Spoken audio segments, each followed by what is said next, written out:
Good afternoon. We'd like to call to order the October 5th meeting of the Planning and Zoning Commission.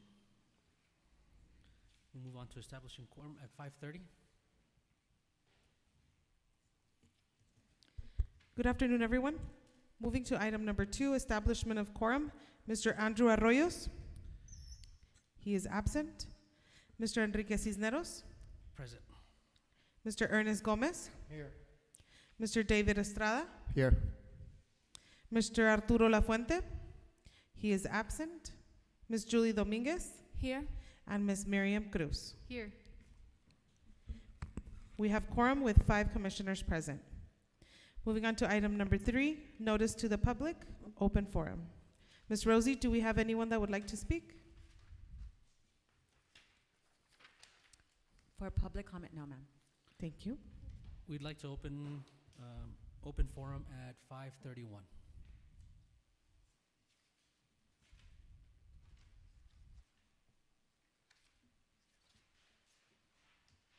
Who's the first speaker? No speakers? Oh, No speaker. I thought there was speakers. No. My apologies. We'll close open forum at 5:31. Thank you. Moving on to number 4, consent agenda, approval of the minutes of September 21st, 2021. Do I have a motion? I'll make a motion. Thank you very much, Ms. Julie Dominguez. Do I have a second? Second. Thank you, Mr. Gomez. I have a motion made by Ms. Julie Dominguez to approve, seconded by Mr. Ernest Gomez. Mr. Andrew Arroyos is absent. Mr. Enrique Cisneros, Yes, ma'am. Ernest Gomez, Yes. David Estrada, Yes. Mr. Lafuente is absent. Ms. Julie Dominguez, Yes. and Ms. Miriam Cruz. Yes. Motion carried. Moving on to item number 5, public hearing for the proposed amendment to the City of Socorro's Master Plan and rezoning of Tract 25-9, Socorro Grant, Block 9, located at 250 Horizon Boulevard, from an R1 single-family residential to C1 light commercial. Mr. Cisneros? So at this point, I'd like to hand over chairmanship to Mr. David Estrada, and I'll be stepping down to present on this motion myself. Thank you. Mr. Estrada?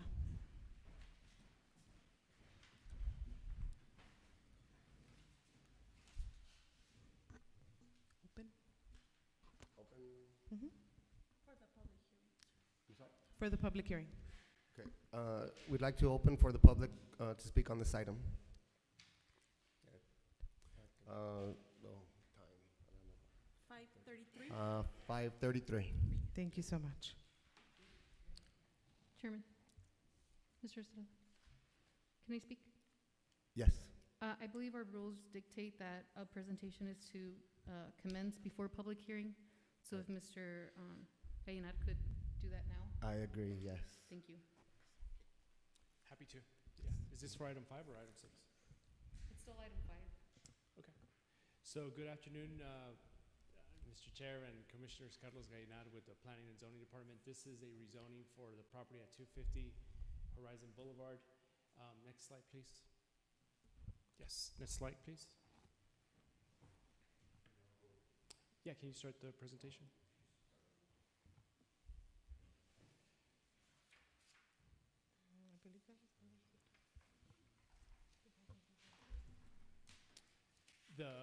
You want to start you could just start it, yeah. Next slide, yeah, that's fine. So here are the the background information, summary requests. Again, rezone property from R1, single family residential to C1. Light commercial, the property contains a single family structure. It is a little bit under 10,000 square feet, and that's why you have one of the variances to allow for a property that's less than 10,000 square feet in a C1 when there is on-site ponding. Again, applicant is requesting to rezone from R1 to C1 to allow for a professional office. The future land use map calls this commercial. And then as I mentioned, there are 2 variances here. So remember when various zoning districts have various dimensional standards. The one for the C1, when you require on-site ponding, it's 10,000 square feet. This particular property is a little bit under that, so they need a variance about 417 feet. And then the second variance is that it requires a 60-foot front setback when it's fronting a major arterial. And so this one is approximately 20 feet. And the Planning and Zoning Department is recommending approval. Here's the location map. Next slide, please. So as you can see, the property is a little incongruent, meaning it's a triangle shape. It's not squared. It's not, you know, a very basic squared shape where you could say, hey, listen, they should be able to get the 10,000 square feet. That is why staff is recommending approval of the variance and the rezoning request. Next slide, please. Here's the zoning map.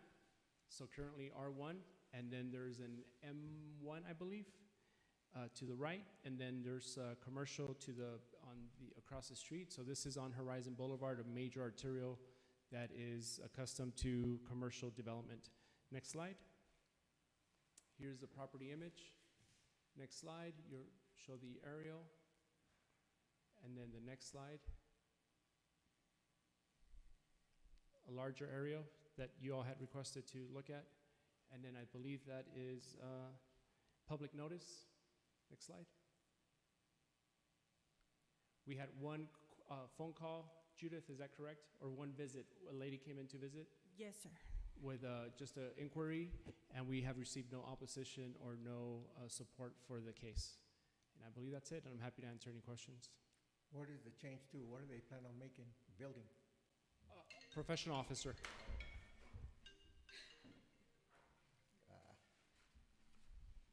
Sorry. An office. Office? Yes, sir.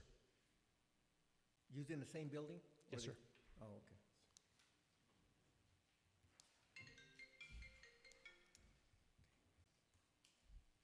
What's the current setback? It's about 20 feet, sir. 20 feet? Yeah.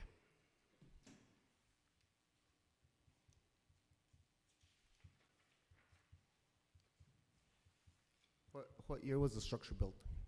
You know, I don't have that, but the applicant is here if you would like to ask that question.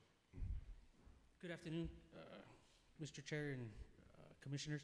So the house is actually very old, but according to the El Paso Central Appraisal District, it was re-registered back in the early 80s. It did have a further setback before Horizon was expanded. The property's been there forever. It's actually an adobe house that's been constructed on. The reason for the change is that we have a little insurance office in that shopping center across the street. We had the opportunity to buy it. It's on a major thoroughfare. It was used as a residential rental, and so I think it's a vast improvement to what it was. Changing its commercial will be a higher tax payment on the property every year. Adding commercial property to a major thoroughfare like Horizon, in my opinion, is something that benefits Socorro vastly. Would you say that this site picture taken from Google is an That's old. adequate representation of what it looks like right now? I think it looks a lot better. Okay. We've actually taken down that tree. We've thrown. I've worked on it every weekend, every morning, every evening. I can tell you that I'm really lucky that I have the dumpster across the street. I've thrown away like 20 dumpsters worth of trash for that property. Yeah, vast improvement, and everybody's welcome to come. And would you plan to widen the entrance? It looks kind of small. I'm thinking of widening that entrance and hopefully adding another one through the canal. Yeah, because I want that entrance to be an exit, not the entrance. Because So you're gonna like come in correct. and out? Because what happens is when you're traveling south on Horizon, it's an illegal U-turn. So Right. because it has access to the canal, we'd like to, make it as safe as possible to turn in from the canal and then turn out on Horizon. So that is in the plans. How many offices are gonna be in that building? It's a 3-bedroom, 1-bathroom house, so we're gonna have my office, my wife's office, and then one for the kids. We're a very small insurance practice. We've got 1 employee starting at the end of the month, so they'll be in the reception area. So it's just 3 offices. Yeah, it's a family practice. Small family practice. By kids, do you mean like a play area? Like a? No, 2 desks, TV, Oh, okay. just for them. For They're gonna have their own homework separate or- office. Okay, okay. Yeah, hopefully get some homework done. Eventually.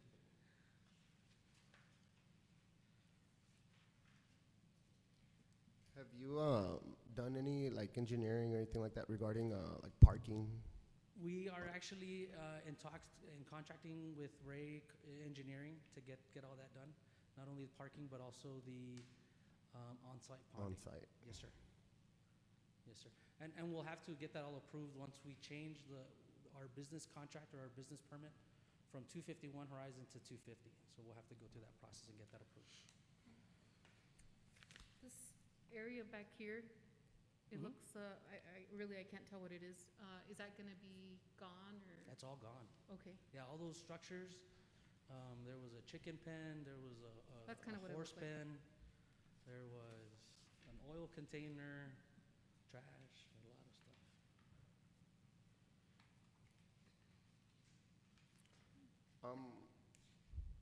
Do you, the side setback, right, this side setback right here, do you know that by any chance approximately? It looks to be more than the front. From the canal to the side of the Yeah, house? from the property line to the corner of the house.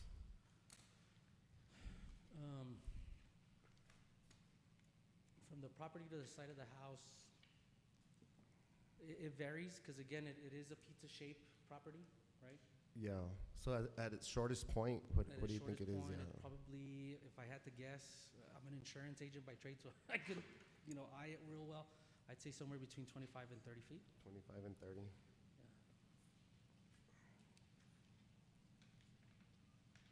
Has it been approved by the Water Improvement District to be using the side of their canal? Is there any issues? Well, like a lot of landlocked properties, there hasn't been an issue. As a matter of fact, that's a really transited area, because there's a ton of properties on that. My property is on the side of it, but then about 800 meters down the road, it's to the back of a lot of houses. And it's a real transited area by off-roaders, four-wheelers. I'll tell you that I cleaned my side of the canal. Again, we threw away so much trash out of there. I'm just thinking ahead, like what happens if the Water Improvement District has projects going on in that area? Is it gonna be conflicting to your business?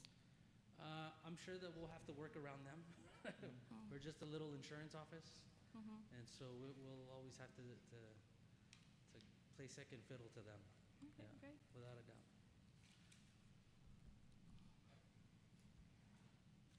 So I don't have any problem with the rezoning. I think commercial is the best use. I'm just concerned on the, it's really an odd shaped lot. And I know there's a lot of other homes and businesses along Horizon when they widened it. They ended up with really short frontage on the front setbacks, right? But as far as rezoning, I have no problem. It's just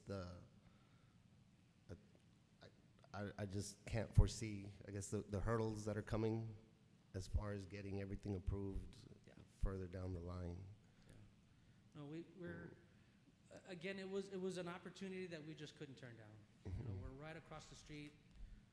We've been in business 12 years, and it was one of those opportunities that we had to move on it. And I feel really confident that it's going to be a vast improvement to what it's being currently used as.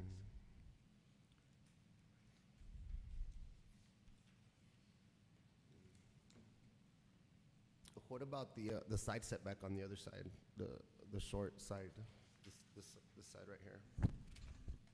Does that meet the minimum 5 foot? That hasn't been an issue. It hasn't been brought up. They've already gone out there to take a look at it, but that's why we didn't ask for a variance there, because it wasn't an issue. Okay, so it's more than 5 feet? Oh, yeah. Yes, Yeah. sir. Yes, sir.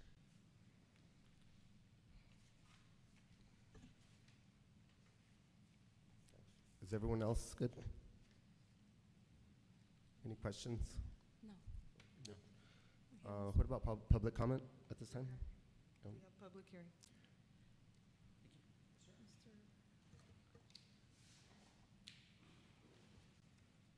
We do have Mr. Alan Swearingen? No? Yeah, I'm looking at a different property you're talking about. Okay, thank you so much.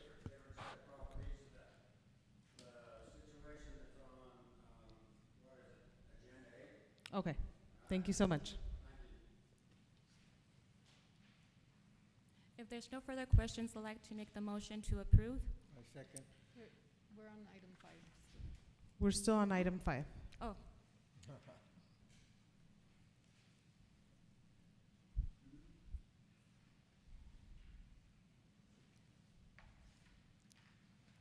Did you want to close? Yeah.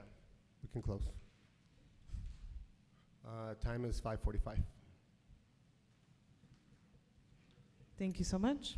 And now we can go ahead and move on to item number 6. Consider and take action on the proposed amendment to the City of Socorro's Master Plan and rezoning of Tract 25-9, Socorro Grant Block 9, located at 250 Horizon Boulevard, from an R1 single-family residential to C1 light commercial. Do I have a motion? I'll make a motion to approve. Thank you so much, Ms. Dominguez. And do I have a second? I second. Thank you so much, Mr. Estrada. I have a motion made by Ms. Julie Dominguez to approve and seconded by Mr. David Estrada. Mr. Andrew Arroyos is absent. Mr. Enrique Cisneros is abstained. Mr. Ernest Gomez? Yes. Mr. David Estrada? Yes. Mr. Arturo Lafuente is absent. Ms. Julie Dominguez? Yes. And Ms. Miriam Cruz. Yes. Thank you so much. Motion carried. Moving on to item number 7. This is the public hearing for the proposed amendment to the City of Socorro's Master Plan and rezoning of all tracts 2, 2A, 3B, 3B1, 3B5, 4CIL, 4EIA, and 9A2. Socorro Grant Block 3 from A1 agricultural, R1 single-family residential, and C2 general commercial to R2 medium-density residential and C2 general commercial. Mr. Cisneros? We'd like to open up the public hearing at 5:47. How's that? We'd like to open up the public hearing at 5:47.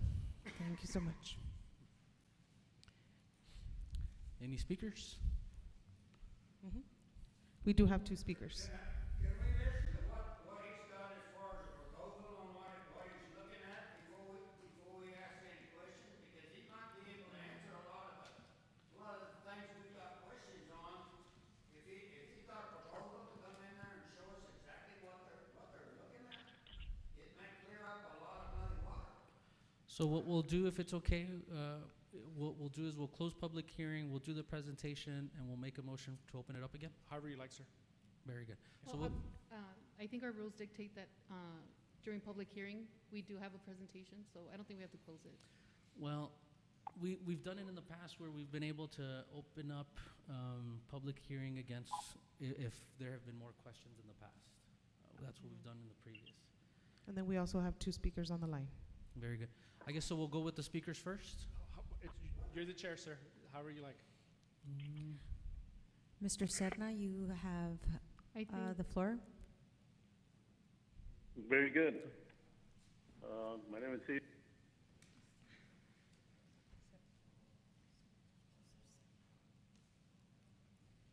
I'm sorry, Mr. Serna. Hold on.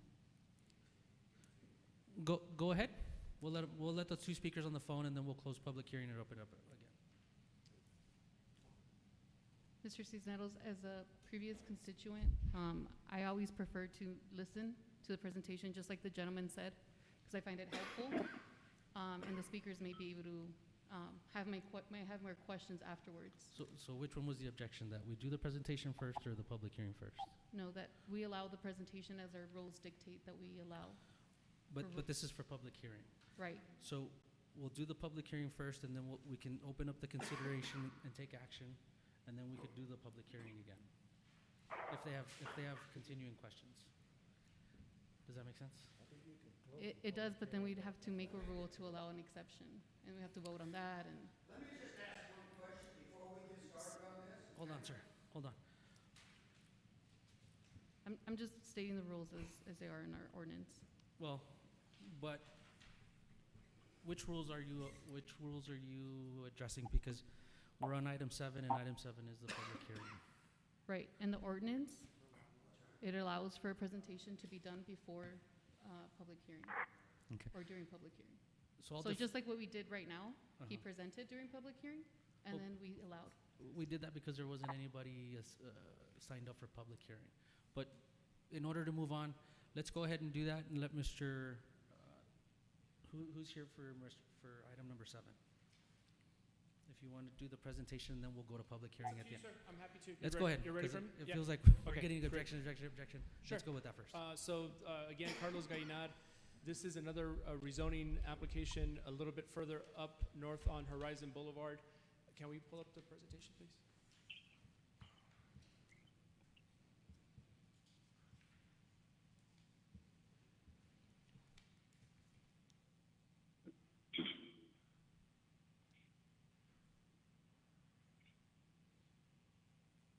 Next slide, please. So we read the legal description into the record, and it's part of the backup. I'm going to walk you through exactly which parcels are being rezoned to, from what to what. But this is a rezoning from various zoning districts, mostly commercial to mostly R2. Parcel is 63 acres in size. The future land use map has several different land uses for this area: agricultural, commercial, and rural residential. And in the planning department, our department is recommending approval of the rezoning. Next slide, please. Here is the location map. Again, this is directly on Horizon Boulevard, a little bit further north from the one that we just saw 5 minutes ago. Next slide, please. So here's the zoning map, and then I'll walk you again through the different zoning districts. So again, mostly C2, you have a small A1, and then you have that small R1 directly abutting Horizon. Next slide, please. So that's what, from the legal description, just to give you an idea, that R1 would be converted to C2, that C2 would be converted to R2, that C2 on the other side of the lateral, and then that A1 to R2. Next slide, please. Here are the property images. Next slide. Here's the aerial map. It's essentially that large vacant parcel in the middle. Next slide. Just to give you another idea of the aerial from further larger perspective. Next slide.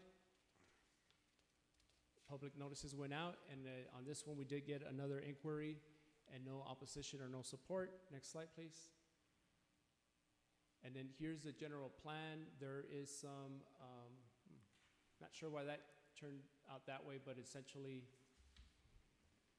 let's see this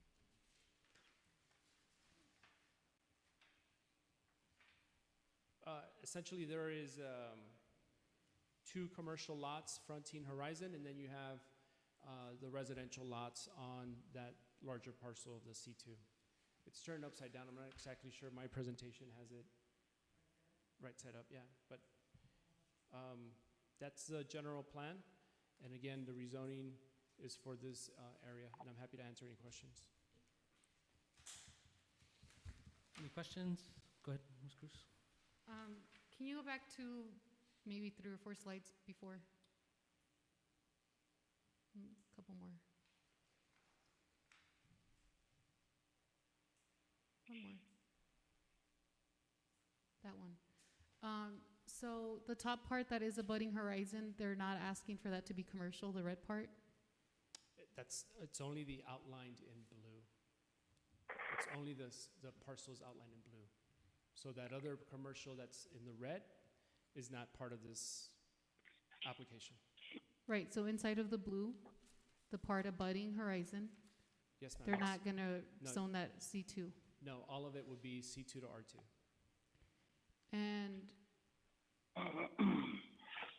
so are the homes going to be along Horizon? No, I couldn't so- tell from the general plan. So the general plan has that parcel as commercial, and so the applicant, again, when they come back, they would have to rezone that small parcel to commercial, because you can't rezone, you can't split zone to a legal description into 2 different zones. And so for right now, they are asking from C2 to R2 on that particular one. The general plan, which is conceptual, shows that as a commercial lot. And so when they come in, they will have to rezone however much, they also have to plat it, right? So once they subdivide that parcel that's abutting Horizon, they would have to rezone that one back to C2. They can't do it today because you can't split zone a lot into two different zoning districts. Sure. But I guess they could have split the parcel and then came back, but I guess that probably takes time or something. Not technically, because the plat would show the lots, and the only thing that they would be able to subdivide is a C2. And so you do the zoning first, so that the subdivision mirrors the zoning with the lot dimensions. Understood, thank you. I'd like to open up public hearing at 5:56, and we'll start with the phone calls.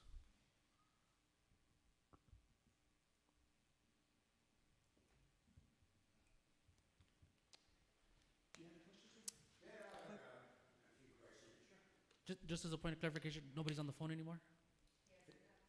Okay, let's go with the phone first, sir, and then we'll go to you if that's okay, please. They're going to do folks on the phone, Okay, and then they'll get to you. all right, that'll work. Thank you, sir. Appreciate it. Thank you. Mr. Overton, Yes. it's your turn to speak, sir. Okay. I would just like to start off by saying that area they're proposing for rezoning has been a lower-lying area and has had two serious floods that are considered to be 100-year floods in 20 years. And we were the ones, Cerna Ranch, that helped push about 3 feet of dirt off of the roads. Therefore, you can also see that there are 3 homes built near those sand hills that were lost under 7 feet of dirt. So anything that is really built back there, whenever there is a flood, that sand is going to come down and it's going to cover it, and it'll cover it for a good distance too. That's why it's been used for agriculture, so the damage can really be minimal.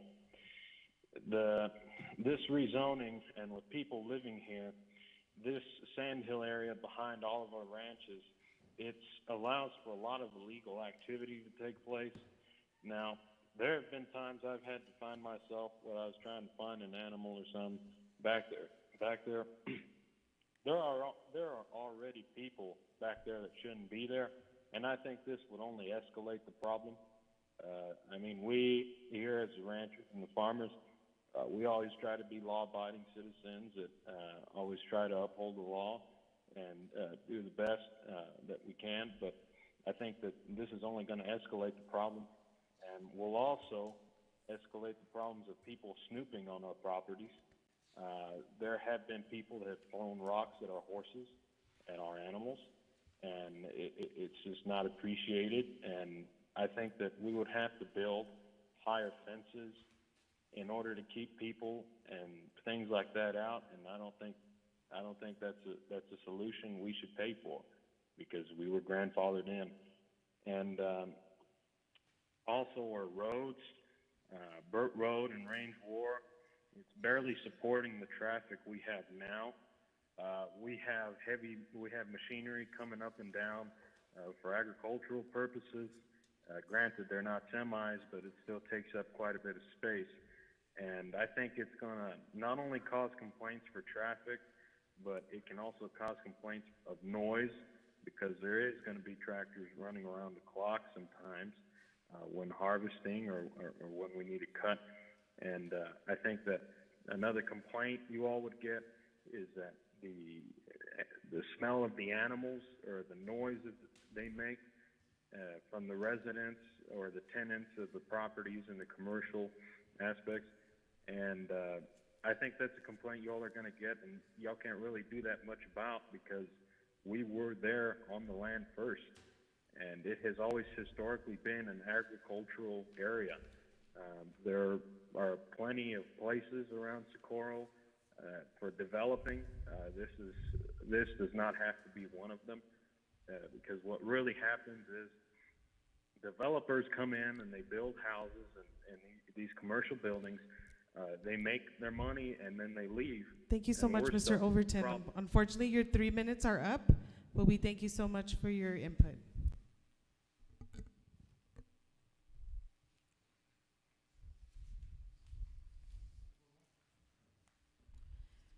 Mr. Serna, Yes, I'm here.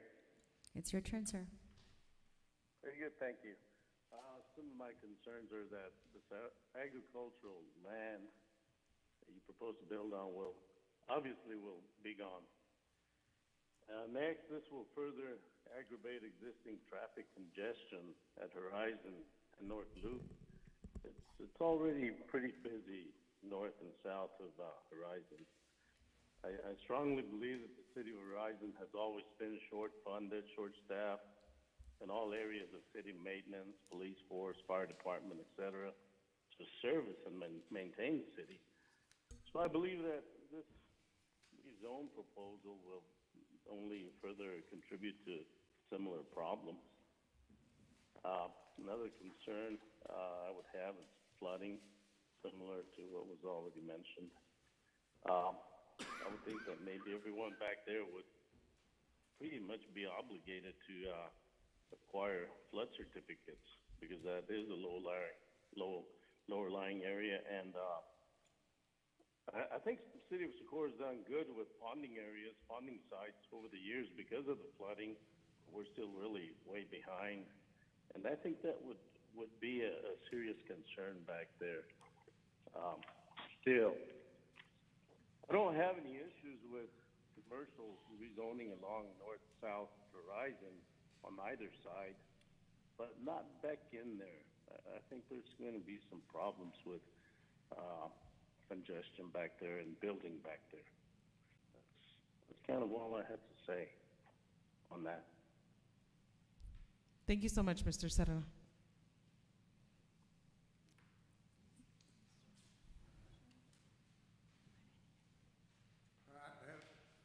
I do think this is a situation that eventually that whole valley back through there will probably end up being subdivided and put into houses and such as this.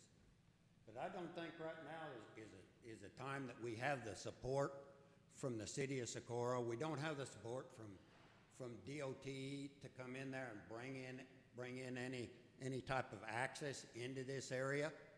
You know, I know that they've had DOTs come in there and looked at possibilities of where they've subdivided before is actually just bringing in roads down off of the gateway to connect to even Moon Road. How long has that been lined up? It's still not happening. We've got proposals for at least two different gateways or off ramps between Horizon Boulevard and Clint. It's a situation that I don't know how long we're going to find support for those intersections to come down and open this area up. Right now, I don't really think we got the support to come in there and do it. I know just going down Burt Road and down Range War and stuff like that, I've had some complaints where they've come in and dumped trash, and I've asked the city of Socorro to come in and support us and come in and see if they could do something about it. Come in and just pick up the trash. Tires and mattresses and doors and lumber and all kinds of trash have been dumped down there. Who do you think took care of that? The city of Socorro didn't. They wrote a work order. They wrote a work order. I never got a copy of that work order, but they never did come down and take care of their business. Right now, the city of Socorro is stretched so thin that they can't support these areas. I noticed up here when they had the. Can you come in there and pull it up to where they show the subdivision itself? The one that's coming up? Yeah, the one that they've got proposed. Yep.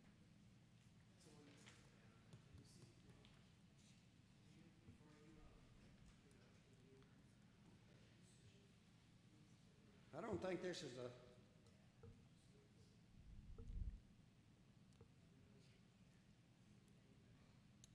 All right, yeah. Okay, now you can see. I don't see it up on the board. Can you guys see it? We also have it on our packets in case. You've got maps right there? Yes, sir. Okay, then to the left-hand side of the side of the drawing, you can see there's a road that goes out and dead ends there. What does that road go to? Mr. Allen, thank you so much for your time. Unfortunately, your 3 minutes are up. Mr. Cisneros, it's up to you if you want to give him more time. I'd like to make a motion to give him another additional minute and a half just to finish up. Okay. I'll second. I'm farsighted, so if I need something, I've got to put my glasses down. Can we take a vote? But anyway, I don't think there's really. Give me a minute, sir. 1 second, sir. Thank you. Can we take a vote? To give him an additional minute and a half. to Yes, speak, please. An additional minute and a half. Let's go ahead and take a vote. Ms. Cruz. Seconded by Ms. Cruz. Yes. Thank you so much. Mr. Andrew Arroyos is absent. Mr. Enrique Cisneros? Yes, ma'am. Mr. Ernest Gomez? Yes. Mr. David Estrada? Yes. Mr. Arturo Lafuente is absent. Ms. Julie Dominguez? Yes? And Ms. Miriam Cruz. Yes.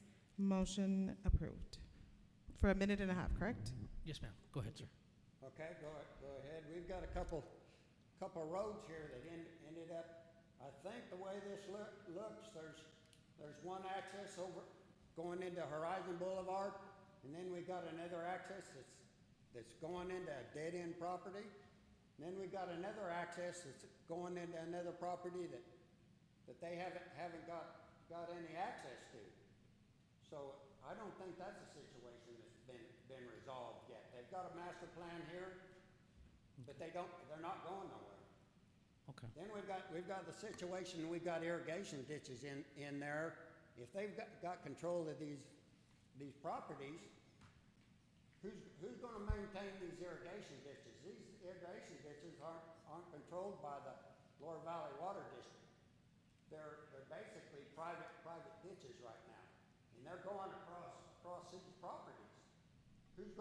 Once they subdivide them, who's gonna maintain them? Another thing is Cesar Navarez, is he the representative for that area? He is. Yes. And he's not even here. He didn't even think it was important enough for him to make it here to come in there and look at this issue. Any other questions? Then we've got one more thing. It's a situation that I understand that Thank you so much. people were supposed to be notified by mail that were bordering within 200 foot of this proposal. Thank you, I sir. know of 5 individuals that didn't get notified. Thank you, sir. Your time is up. So sorry. Thank you for so your much, sir. contribution. Thank you. Thank you. All right, thank you. So we'll close public hearing at 6:08. And we'd like to give Yeah, so the opportunity. applicant is here. He'd like to address some of the concerns. Please, thank you. Good afternoon, Commissioners. I just want to clarify some things. Just a little bit closer, please. I would like to clarify a couple of things. Number one, we have 2 accesses directly to Horizon Boulevard. The access on the bottom is being left because Range War is supposed to be paved this year. And the connectivity that the city of Socorro requested, there is an easement there that eventually will turn into a road. So we have to leave that in order to have more connectivity to the city. Yes, it is in a low-lying area, and we have the engineering to raise it and capture all the water that goes to that subdivision. Unfortunately, you are correct. The whole valley, that whole area is for sale. Nobody wants to farm it anymore. The family that owns the 400 acres in the back has it for sale. There is a road scheduled to go from North Loop all the way to the freeway on the back property. So there's connectivity coming, okay? You know for a fact that when a family inherits a 39, 69 piece acre and they are not farmers, they can't make a living out of it. So they're selling the pieces. What we're trying to do is fulfill the need of the people, make good developments, have everything required that is needed for these developments, and that's all I can say. There'll be a park, there'll be access, there'll be connectivity. The lots on Horizon Boulevard will be commercial. The residents will be in the back. So unless you have any questions, that's all I have to say. I do have a question. These access roads on Horizon, are they gonna have a slowdown lane dedicated to these exits? Horizon Boulevard is a highway by TxDOT. Mhm. So whatever they require, we have to do. Okay. But So if- they haven't required it yet. I can't answer that because until we submit to them, they'll tell us, you know, you need a deceleration lane, or you need a 70-foot right-of-way, or 60-foot right-of-way. Whatever they basically command is what we do. Any questions? Yes. Go ahead, Ms. Cruz. Well, you answered my first question. It was who is the applicant? I would like that to be included in the packet for future, Mr. Gallinar, but it's I'm Mr. sorry, but Escobar. I'm hard of hearing. My question was who was the applicant, but you're standing there, Mr. Escobar, so I know it's Well, you. It's a company, Yeah. BRE Development. Yeah, so I have a question in regards to the irrigation ditches that are mentioned. Do you know if other properties have rights or easements to use those irrigation ditches? At this point, I can't answer that, but by law, you cannot block the delivery of water. You can channel it, you can pipe it, you can do many things, but you have to deliver it. So if they receive water through the property, they'll keep receiving water. That's by law. You can't block anybody's water. That I know of, there is a ditch on one side that is not on the property that serves several of the tracks, but that's, I believe, only a half of it is on the property, so that will remain. Whatever is used to deliver water to other tracks has to stay. Okay, and in regards to the 400 acres that you mentioned that was behind the property that we're talking about now, I see 1, 2, 3, maybe 4 landlocked properties as of right now. Are those the ones that you're mentioning are included in those 400 acres, or? There's 400 acres for sale behind this property.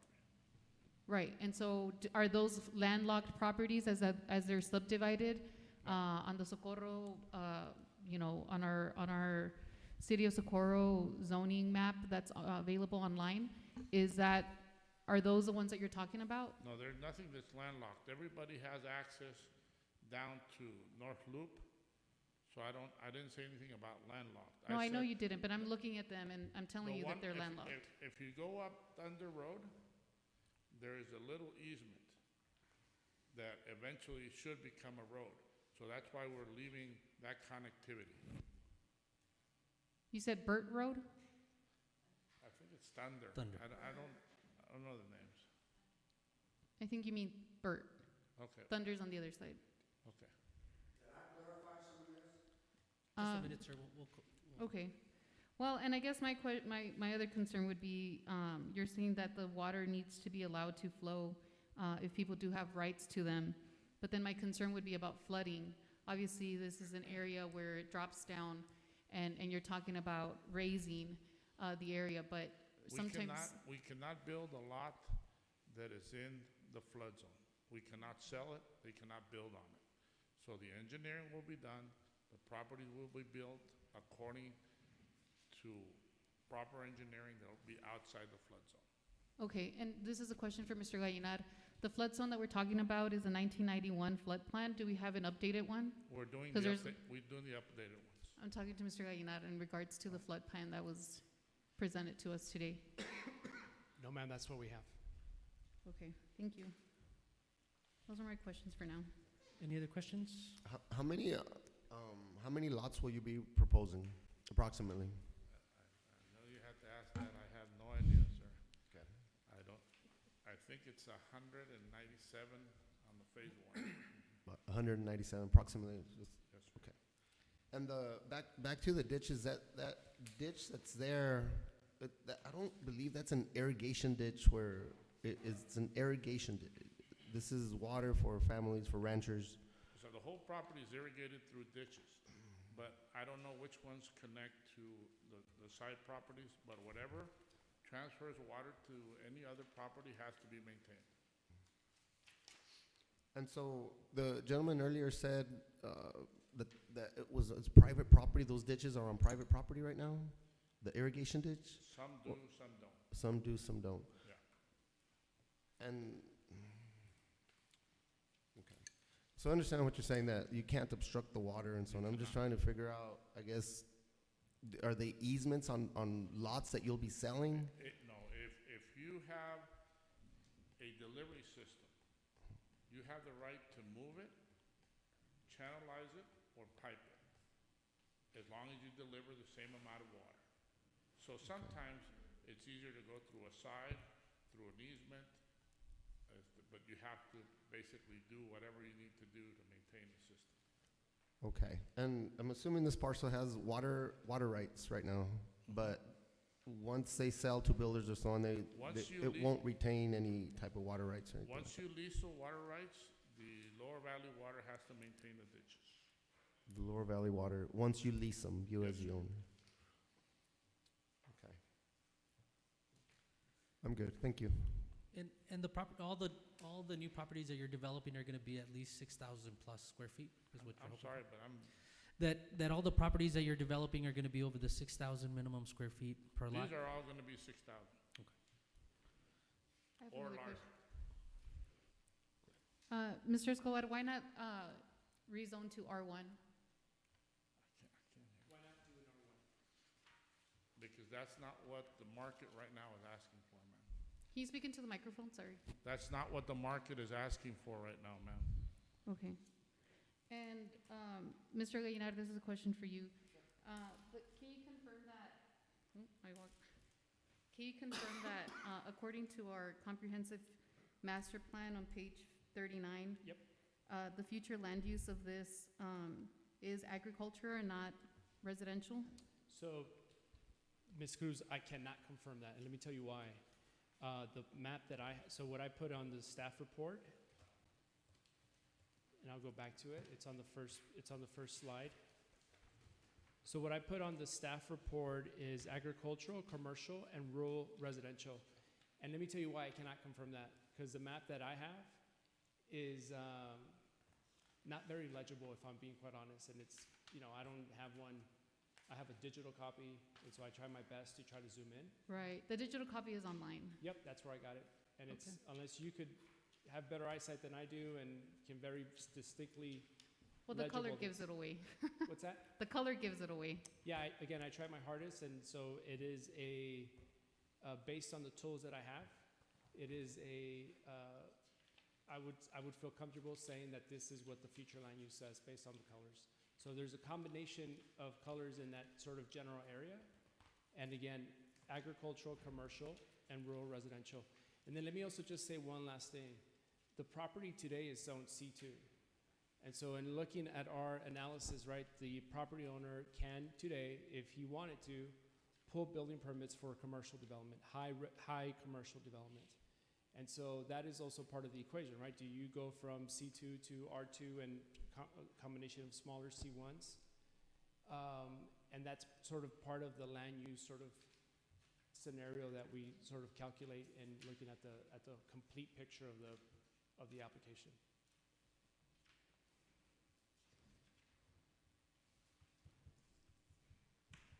Thank you. Yep. When was the application submitted? What's the question? When was the application submitted? Judith, do you have it in front of you? Maybe a couple of months ago?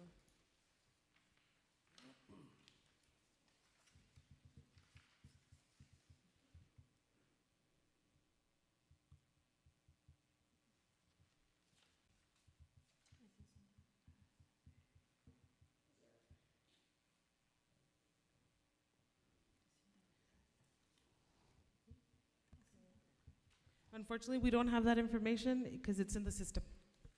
It's not on the application itself, but it's in our Mr. system. Cisnero, it was maybe 60 days ago. 60 days ago? Mhm. Okay. So by law, we have to vote on it. We have to have a pass or fail. That's a question for Marwan. I know he's on here. I don't know that I don't have an answer for you on that, sir. I'm pretty sure during last year's training, we had, I think, 30 or 60 days that we had to vote either pass or fail to pass it. Any other questions? I'd like to make a comment, and it's to the public, and especially for those that called in and for you that are here.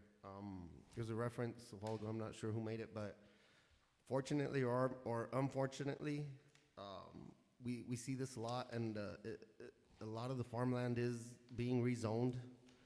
And so we look at the highest and best use. And so something like this, I look at, okay, commercial frontage up off of a horizon. And so all the farmland, does it go become single-family residential like what they're proposing here?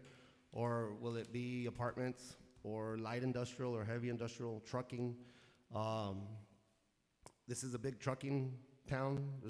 There are a lot of lots out there with trucking, truck lots, mechanics, sales, and so on. So I look at something like this and I look at, do I want to see apartments, or do I want to see a trucking company or an industrial, or do I want to see single-family residential, or do I want to see vacant farmland that isn't being farmed? So with that said, I'm going to make a motion to approve. We're still in public hearing. No, public hearing's already been closed. And since there's a motion, there's either a second. I thought we were closed also. Yeah, but public hearing has I been can closed. pull back the motion if I need to. Well, So we're still on item number 7. correct. Mhm. So,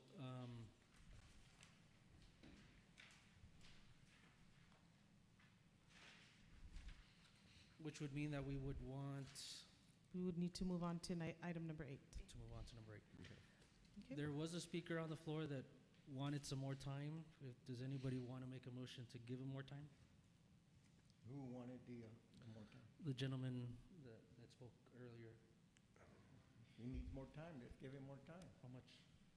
I'll make a What's he motion need, to a approve. minute and a half? We A gave the other gentleman a three- minute and a another half, 3 let's minutes. give him one. Is there a second for a motion to give him 3 minutes to speak? I'll make a motion. Second. I have a motion made by Ms. Julie Dominguez, seconded by Mr. Enrique Cisneros to give a speaker an extra 3 minutes to speak. It Or was for- actually made by Ms. Ms. Miriam Cruz? And Ms. Cruz and seconded by, Okay. Let me rephrase that. We have a motion made by Ms. Miriam Cruz to give a speaker an additional 3 minutes, seconded by Ms. Julie Dominguez. Mr. Andrew Arroyos is absent. Mr. Enrique Cisneros? yes, ma'am. Mr. Ernest Gomez? Yes. Mr. David Estrada? Yes. Mr. La Fuente is absent. Ms. Julie Dominguez? Yes? And Ms. Miriam Cruz. Yes. Motion carried. You can go ahead. Okay, now, let's go back to the irrigation situation. A lot of this is taken care of by the Lower Valley Water District. It's the end of 7A. 7A comes to my gate, and then to the property that used to be Burris's, and then it goes straight down to the drainage. There's two gates there, or that one goes to Burris's property, and that's the gate that they were talking about that actually splits the property line. So they've come in there and pulled off my property to build that ditch. That ditch runs right down the property line. We've got a secondary ditch that sits there that goes across my place, across Mr. Brown's place, which is the 9A. What is it the 9A2, Socorro Grant? It goes across that property. Then it goes to Mr. Cerna's property. He spoke earlier. Okay, there's the section between my property and Mr. Cerna's property is a community ditch. But once it's come in there, I don't think that the Lower Valley Water District will maintain that. Somebody has to maintain that ditch to get it down to Mr. Cerna's property. Okay, another thing is where they only have one access to this property for right now. It's a situation, he mentioned that range war is 40 foot wide. Range war dead ends in my property. My property has a 20-foot easement down to Mr. Cerna. There's a 20-foot easement that goes all the way along along the side of my property from Joe Police. Joe Police comes in off of Vera. Vera comes down, and then on this corner, it runs there. the city of Socorro, when they come in there and built Range War, they eliminated the easement for Joe Please. Joe Please has no easement anymore. The city of Socorro made that trade, and they're counting that there's an easement there. There is no easement because the city of Socorro already abandoned it.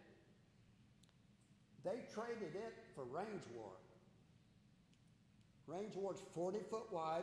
It comes down and it dead ends at my property. My address is Joe Please, but my utilities come in on the back side of my property, so that's why they give me that address. But then you go down. Thank you so much, Mr. Allen. I do apologize. Your 3 minutes are. Okay, they've got the gist of what I've been looking at. Yes, sir. Thank you. Thank you, sir. Thank you. No further comment. We'll close we'll close the public hearing at 6:26. And then Okay. we'll move on to item number 8. Thank you so much. Moving on to item number 8, consider and take action on the proposed amendment to the City of Socorro's master plan and rezoning of all tracts 2, 2A, 3B, 3B1, 3B5, 4CIL, 4EIA, and 9A2. Socorro Grant Block 3 from A1 agricultural, R1 single-family residential, and C2 general commercial to R2 medium-density residential and C2 general commercial. Do I have a motion? Motion to open for discussion. I'm sorry, how was I have that? a question.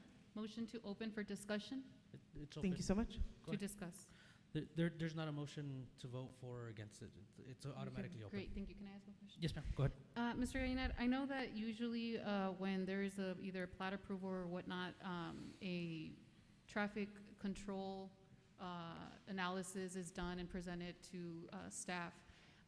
But I would like your take, I guess, on the traffic impact on this, because as the gentleman said, I also live in that area, and I know that, and the caller said, traffic is already pretty bad on Horizon. Yes, ma'am. And obviously, the other close road to I-10 would be East Lake or Old Hueco Tanks or New Hueco Tanks, which soon will also be inundated with cars. So I don't see how someone along North Loop or in the area gets to I-10, in less than 10 or 15 minutes. And the question is, ma'am? What's your take on the traffic impact analysis that we may see coming from this, if it is zoned as R2 and the homes, Yes, ma'am. excuse me, are built? A couple of things. One, the TIA would be required in the platting phase, and so it's not required for a rezoning, so that's why you don't have it in front of you. So when they do come in for the subdivision, we would require the TIA.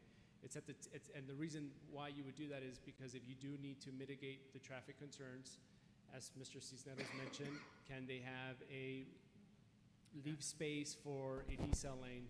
You would do that at the platting so that the land is dedicated to TxDOT. And to Mr. Escobar's point, TxDOT would still have to agree. So that's number one. That's why you don't have the TI in front of you, because it's required at the platting phase. You're asking for my professional opinion, and the fact of the matter, Ms. Cruz, is, and I'm happy to tell you, and if we stay here long enough in my tenure, I will continue to tell you that traffic is just a fact of life. You can't mitigate it, you can't control it. You could control it somewhat, right? But we all like to drive, we all get in our cars. I suspect that you do, as I do as well. And so we are also part of the problem, right? That's number two. Number three, and I don't mean to be flippant about it, right? That's just the reality. No, I appreciate That's just, it. I ask your opinion. That's just Yep. the way it is. Nevertheless, right, so you heard me mention that this is a C2, and so under C2, it's heavy commercial. You could put a Walmart, you could put a Target, you could put truck traffic, as Mr. Estrada mentioned. You could put any sort of combination of perhaps higher density traffic uses today. And so, again, I'm not saying there's not going to be traffic. We all know that there is going to be, but to go from C2 to an R2, it's considered a down zone. And so, therefore, you would also consider that the traffic would be down zone as well. So in my estimation, you will probably have less traffic under an R2 than you would under a C2. Thank you. Yes, ma'am. And just as a follow-up, and like I said, I appreciate your opinion. I asked for it, so I don't care if you think it's flippant or not. I asked. But I guess my concern would be that even though traffic is something that we do have to live by, I think about the situations that we run across that obviously now the fact that Socorro is still very much agricultural, we've had trouble getting emergency services to constituents of the city. And so one may say, well, developing and adding these roads and creating these these roads that are going to be for use would be helpful. But I guess my concern would be that with traffic and or depending on whatever variances Mr. Escobar comes and asks for to maybe make the roads smaller or make the houses smaller, my concern would be for even traffic getting through and within the neighborhood. But I just wanted to comment on that because, like you said, traffic is something we have to live by. But my concern is always safety and other concerns, not just the fact that we have to sit in traffic. And just one other point, I don't know for sure, right? We'll have to look at the TI, but the TI may require a traffic light at any one of those two streets that they are proposing. And so that's one way that you mitigate traffic. Thank you.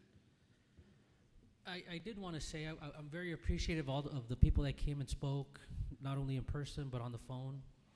And it is a hard conversation. If we had a blank slate, where we could designate from the very beginning till the completion of planning, that would make everybody's job easier. But unfortunately, we have to work with what we have and what we're given. And I can definitely understand the frustration and the growing pains that the residents that live here are going to have to go through. But I think I'm agreeing with Mr. Estrada in that not only in that it's a hard decision, but also that in the city of Socorro, a lot of the tax burden goes on to residents. And I think the more that we spread that out to adding these residential properties, and more importantly, adding more commercial properties to the main thoroughfares is where we try to spread that out. Those are my 2 cents. Well, one of the questions I have, is that you have to think about everybody that lives around that area. You just can't go in there and ask somebody that their way of life, their way of farming or whatever, and that they're going to have to stop or they can't go through this road anymore. They've been doing it for 20, 30, 40, 50, 60 years. Then you have the water issue. I do not expect anybody to do something for free for the landowners that live there, for the neighborhood. I don't. And then I'm basing it on previous things that we've gone through here. And we have to stop and think of all the traffic that we're putting. Yeah, we can't control it. We're not going to control it. Eventually, something's going to happen there. But why are we imposing it on now? Not just us, not just so somebody over can make a few hundred houses. It's going to affect all of Socorro. In fact, all the developments that we've had, we've been pro-development. But goddamn, we need to stop. We need to stop and think about what we're doing, how much traffic we're putting on. Do the infrastructure first, and then we'll go for it. But the infrastructure is always last, and the only ones that suffer are the citizens of Socorro. I'm fortunate that I live way over here, and I don't have to bother too much with that. I have access to the freeway, but most of the people down over here don't. So I'm not anti-growth, I'm not anti-development, I'm not any, but it has to be done the smart way. We've always talked about, let's do it smart. Let's put the infrastructure in there, and then we have no reason to tell them no.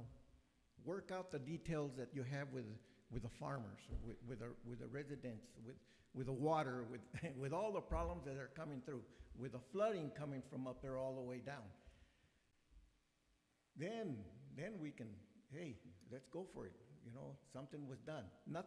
Not something is promised that they're going to do, or they might do, or we have to wait for somebody else to make that decision. Let's just, I don't think it's right to impose that much on people that have been there for almost forever. That's my 2 cents. Anybody else want to speak? So, Well, I'll say that we've approved subdivisions that abut North Loop, large subdivisions, 300 lots, 200 lots. And North Loop is a 2-lane, meandering, unsafe, no sidewalks, no turning lanes, no center lane. And those subdivisions have been approved. And this subdivision abuts Horizon Boulevard, which has sidewalks on both ends, 2 lanes going in both directions, plus a turning lane in the middle.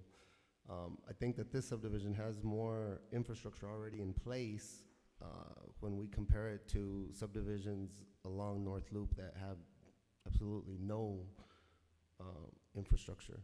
So I go back to what I said earlier. Do we have a choice? What do we want to see there? I think this is, I prefer single family. As far as TxDOT, I keep hearing from everybody that I ask that when we show rooftops, then TxDOT moves forward. So that's my opinion. anybody else? I make a motion to approve as per planning and zoning recommendations. Thank you. Do you have a second? I second. Thank you so much. So I have a motion made by Mr. Cisneros, seconded by Mr. Estrada to approve with staff recommendations. Now I'd like to take a vote. Mr. Andrew Arroyos is absent. Mr. Enrique Cisneros, Yes, ma'am. Mr. Ernest Gomez, No. Mr. David Estrada, Yes. Mr. Arturo Lafuente is also absent. Ms. Julie Dominguez, Yes. and Ms. Miriam Cruz. No.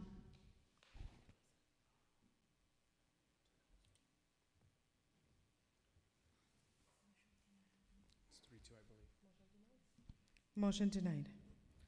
It's 3 votes No, in it's favor 3-2. and 2 It's denial, 3 to so the 2, motion yes. passes. So the motion passed, I corrected, motion carried. Thank you. Moving on to item number 9, consider and take action on the proposed preliminary and final plat approval for Buford subdivision located at 494 South Buford Road, Socorro, Texas, 79927, being all of tract 18-C, block 15, Socorro Grant, Socorro, Texas. Mr. Gallina? Yes, ma'am. This is item number 9. Yes, sir. Yes, can you pull up the presentation, please? So, Mr. Chair and P&Z Commissioners, this is a subdivision. It's really a lot split, pretty straight up. So, Buford subdivision. Again, here's the background. Requesting to subdivide land. We're doing both the preliminary and the final. The property is located at 494 South Buford Road. It contains, it's a 1 acre parcel, so half of it contains a single family home. The other half to be subdivided is vacant, R1 zoning district, and then again, as I mentioned, the applicant is looking to subdivide the parcel into 2 parcels, and we are recommending approval. Here's a location map, so Buford and Nicholas Road. Next slide.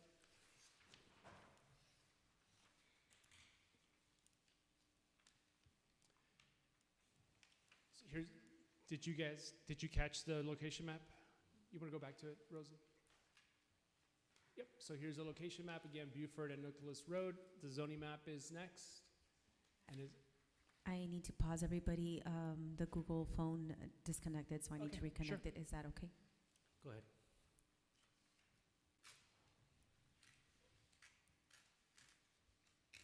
Just having a few technical difficulty.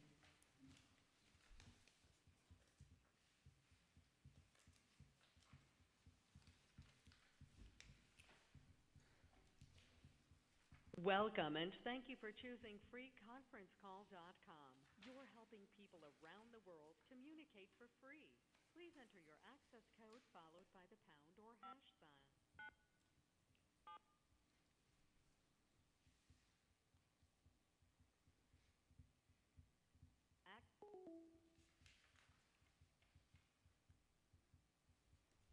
Welcome and thank you for choosing freeconferencecall.com. You're helping people around.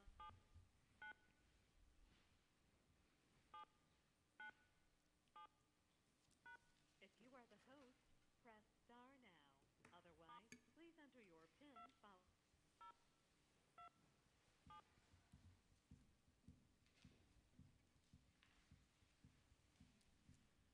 Thank you. There are 2 participants in the conference. Please announce yourself. We're good? Yeah. So as I was mentioning, the next slide, please, has the zoning map, and it's R1 with surrounded by A1. Property images are next. Next slide. So on my right-hand side, you see the single-family home, and then on the left-hand side, that's the larger part of the parcel. Here's the aerial. Next slide.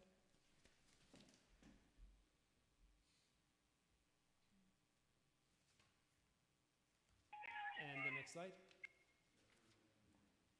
Just another view of the aerial. And then the next slide shows you the plat. It's upside down here. Yeah. It's a subdivision plat. Again, 2 lots. One contains the home. The other one contains the vacant parcel of land. And then with that, I'm happy to answer any questions.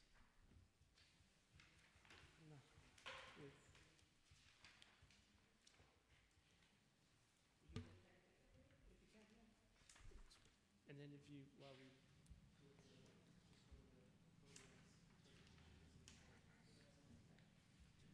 Mr. Chair, I'm happy to answer any questions. I have a question. Go ahead.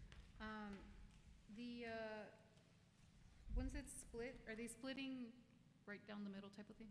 Not quite And- down the middle, but they are splitting it, yes, ma'am. Okay, and they both would still be able to be considered R1s Yes, ma'am. based on the, okay, The R1 lot is 10,000 square feet, and this is an acre. an acre, that's right.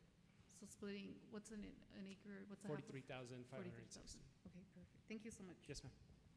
So this is an acre? This property is an acre? Yes, sir. Thought I saw 21,000. Is that what it's gonna be split to? What's the question, sir? Can What you is the speak question? into the mic? Is that what it's gonna be split to, 21,000 something square feet? I believe so. Let me see if I can.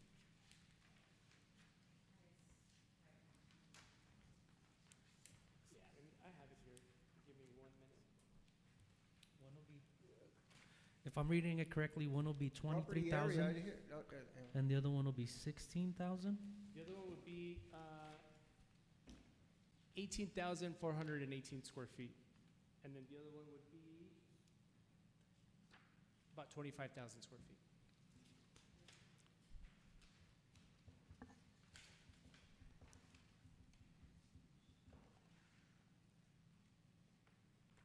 Okay, the property itself, the whole area is 1 acre. That's Or correct, is sir. it, why does it say here 21,450? What are we talking about there? Half of it? So there's 2 lots, sir. One lot will be about 25,000 square feet. The other one will be about 18,000 square feet.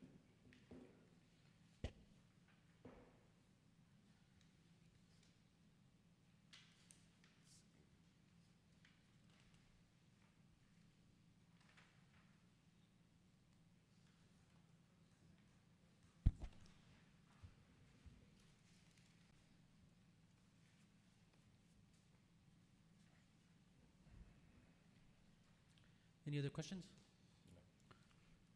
Make a motion to approve. Second. Thank you so much. I have a motion to approve by Mr. Enrique Cisneros, seconded by Ms. Miriam Cruz. Now I'm going to go ahead and take the votes. Mr. Andrew Arroyos is absent. Mr. Enrique Cisneros? Yes, ma'am. Mr. Ernest Gomez? Yes. Mr. David Estrada? Yes. Mr. Arturo Lafuente also absent. Ms. Julie Dominguez? Yes? And Ms. Miriam Cruz. Yes. Motion carried. Moving on to item number 10, consider and take action on the proposed approval of replat J located at 11,200 and 11,204 Sheffield Drive, Socorro, Texas, 79927, being a replat of Lot 6, Block 14, Bauman Estates, Unit 2, Socorro, Texas. Mr. Gainar? Thank you, Eunice, Mr. Chair and Commissioners. This is another replat subdivision application. It's pretty straight up as well. Property is located at 11,200 and 11,204 Sheffield Drive. This one, Mr. Gomez, perhaps is the one that you were looking at. That's 21,400 square feet. It's R1 zoning district, and the applicant is requesting to replat an existing plat, and it's just to clarify the ponding area and to clarify the name of the replat. And we're recommending approval. Next slide, please.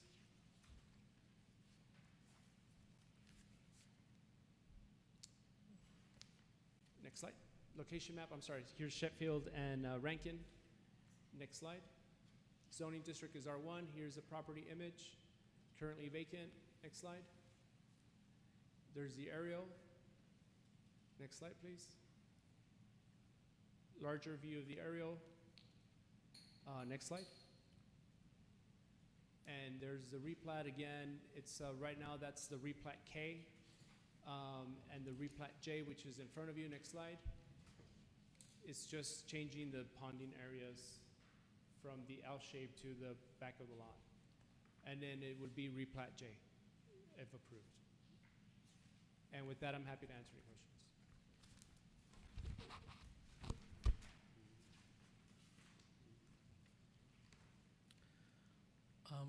Did anybody sign up to speak for that? Was there any positive, negative? So we don't require For the the 200, we don't require. So no, sir, I mean, and I believe the applicant is here. Yeah. Very good. Any questions? There's, were there any variances approved with the previous plat? I don't think so, no, ma'am.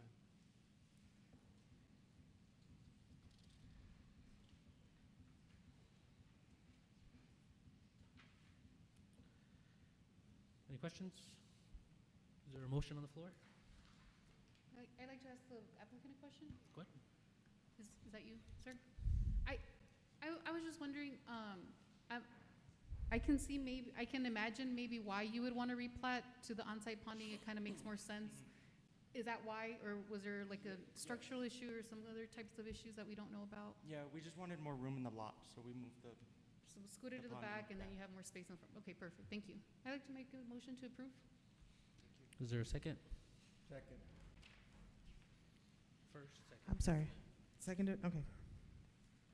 Thank you so much. So I have a motion made by Ms. Miriam Cruz to approve, seconded by Mr. Ernest Gomez. Now I'd like to take your votes. Mr. Andrew Arroyos is absent. Mr. Enrique Cisneros? Yes, ma'am. Mr. Ernest Gomez? Yes. Mr. David Estrada? Yes. Mr. Arturo Lafuente is also absent. Ms. Julie Dominguez? Yes. And Ms. Miriam Cruz. Yes. Motion carried. Moving on to item number 11, consider and take action on the proposed preliminary plat approval for Valle Nuevo Unit 1, being a portion of tracks 1B, 1B1, 1C, 1C1, 1D, 1D3, 1H, 2A, 2C1, 4A, 2B, 4B1, 4B2, 4C, 6A, 6B, and 6C. Block number 5, Socorro Grant, Socorro, Texas. Mr. Gainar? Mr. Chair, you want me to do the presentation or you want to do public comment? No, we'll do the presentation Okay, first, then great, we'll do thank you. public So comment. again, Mr. Chair and Commissioners, Carlos Gainar. So this one is a preliminary plat and there are several moving pieces, so I want to take some time to walk you through the plat and then the variances as have been noted in the staff report.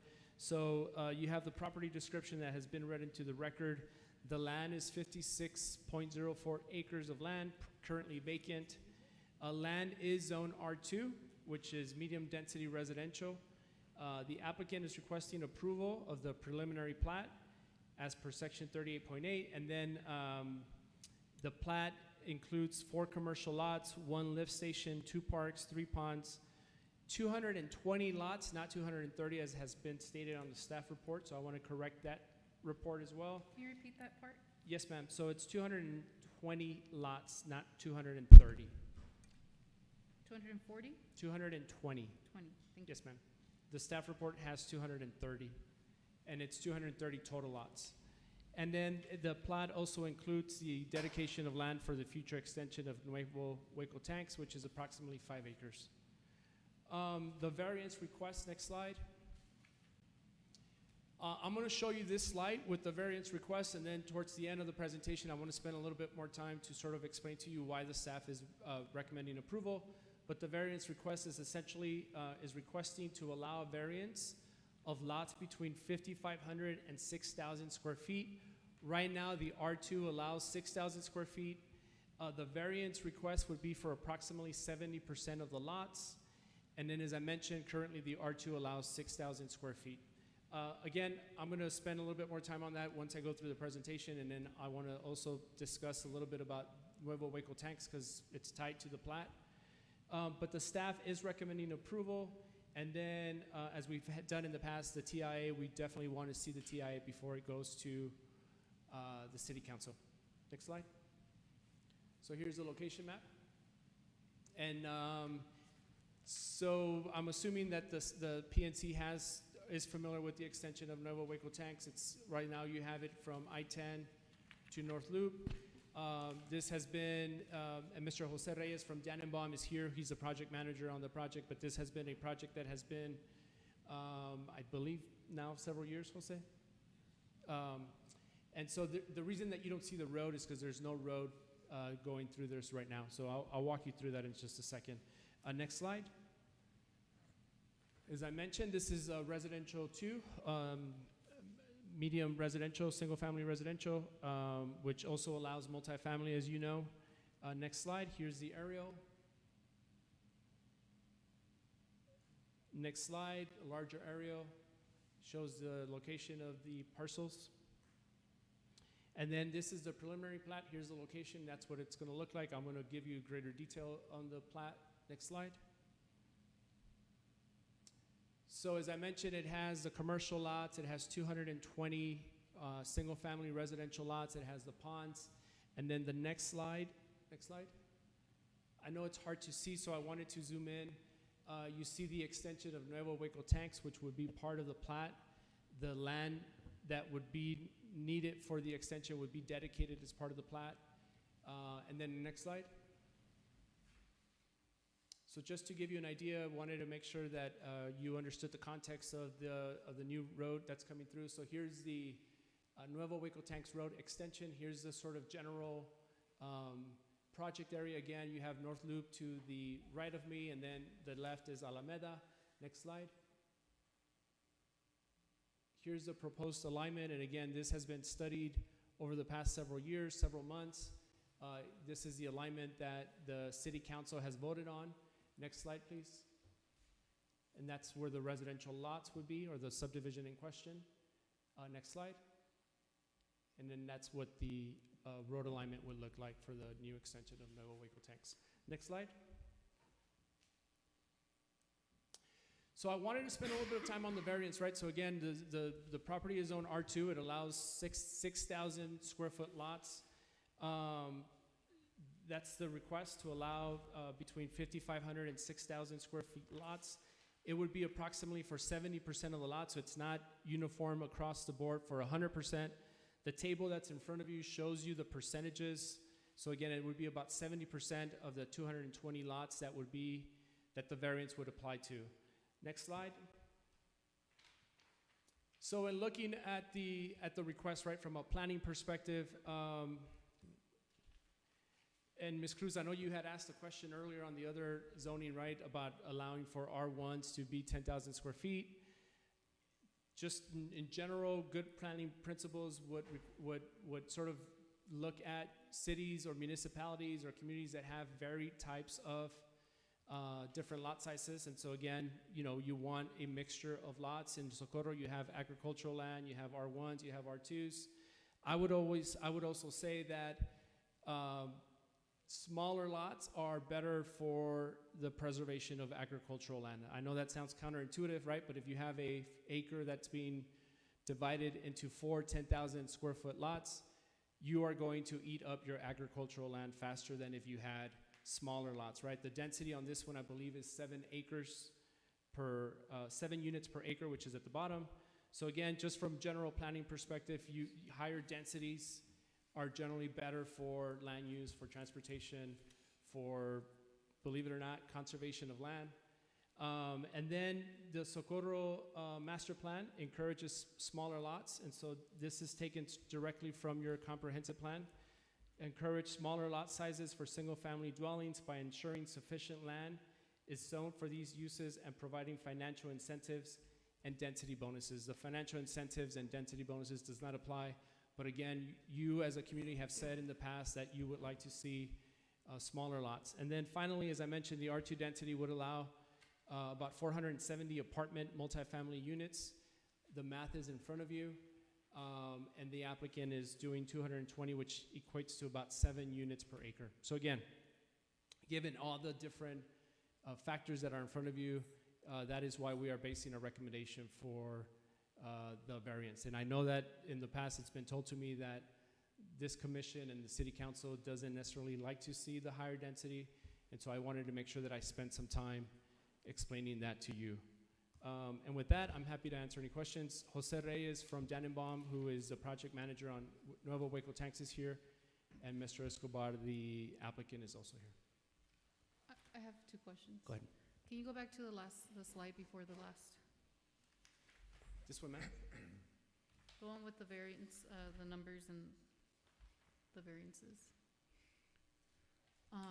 And I guess I'll ask my other question when we get that up.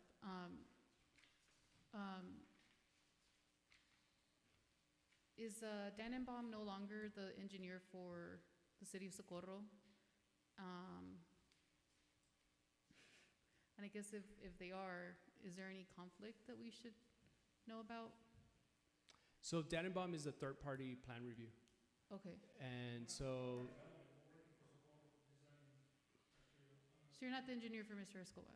no, he's here on behalf of the city of Socorro. I understand now. Yes, ma'am. I asked him to come here in case you had technical questions on the extension of Nuevo Hueco Tanks, because the two are tied. And so Mr. Reyes works for this, he is today on behalf of the city of Socorro. Thank you for clarifying And that. then one final thing, the plan review, third party, Dannenbaum also reviews it on behalf of the city of Socorro. Okay, thank you so much. Yes, Because ma'am. you said the director of the, bells were ringing in my head. Thank you. My next question is probably going to take a while while I look at that again. I have a huge concern. We have allowed variances before on other subdivisions. One of the biggest things is that when we are 70% outside of compliance, that's a huge problem for me. That's a huge failing grade. 30% is a 70, Sure. right? That's a C.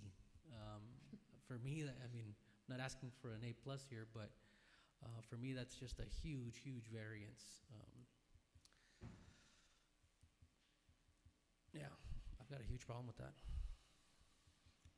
I don't remember giving variances for more than just a few lots.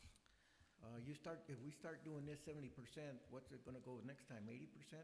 We gave 70, why not 80? Sure. Why not 90? Why not 100? I don't agree with what you're saying. You may be right, I don't know, but I don't agree with the fact that it's better for everybody. It's not better for everybody. I personally don't feel that the lots are big enough. You got 6,000, the city of Socorro said 6,000, let's stay with 6,000. How come we're not adding? Why are we always taking? Let's add some. Oh, you give at one point and you take in, I can understand that in a subdivision, but when you take 70%, that's the whole subdivision. Why didn't you ask for 30% instead and, to keep it? Just not right. Yes, sir. So again, a couple of things. One, for transparency, right? Wanted to make sure that you understood. Well, no, that's good. I'm glad that you're 55 bringing to that up 6,000. because it is an issue, especially variances. Sure. You're doing away with what standard procedure and you're asking for special treatment here. And at 70%, it is special treatment. And everybody else is gonna ask for it too. So it's something that you're gonna have to deal with and we're gonna have to deal with, or whoever's here in the future, we're gonna have to deal with that and say no to somebody else because we said yes over here. Mr. Gomez, the only thing I would just clarify for you, it's not special treatment. The code allows Well, the it allows, applicant if it to goes, if city petition- council, Right, I have no qualms about city council coming back and Sure. saying, you're wrong, give them all the variances at 80%. I don't care what they do. I'm just telling you, I was put here to just listen and give some advice, and that's my advice. and make a decision. I have no power whatsoever. If somebody thinks I do, they're wrong. None, zero, just a suggestion. Yes, sir, and the applicant is here, Well, if you could just hold off for a little bit, go ahead. Well, my question is, and if memory serves me right, on this one, we've looked at this one before, am I correct? I think we looked at the abutting ones just north of that. Or and is then- it- and then on the other this side isn't of- the same one? Or is No, this I don't the same think so, one? no. different one. It And was then- this one that, because they were gonna give that extra road for the extension, and then, so they were like, we're varying that, so because we're gonna give you guys so much land, we wanna make these smaller, whatever, yeah. So is this the same one that we were looking at back then? As My a point of, recollection is as a yes. point of clarification, I'm pretty sure it was the one that was North Loop, that, south of North Loop, that development, that connected This from is- North Loop Is to it south of North Loop? Alameda. this is south of North Loop, yes, ma'am. Okay. Okay, so I have a couple questions, but I want to clarify that we've looked at this one before, correct? I- Is this the same parcel that we've looked at? Had they Wanna seen make- this before? Obviously, you guys have known, I haven't been here long enough to answer the question. With the rezoning, okay. So, yeah, okay. So back then, and this is my question, back then, and I'm trying to remember, okay, but back then I was thinking that it was gonna be closer to 50% of the lots or 40% of the lots. So my question is why, there's gotta be an explanation, right? Why up to 70% of the lots? Excuse me, Enrique Escobar.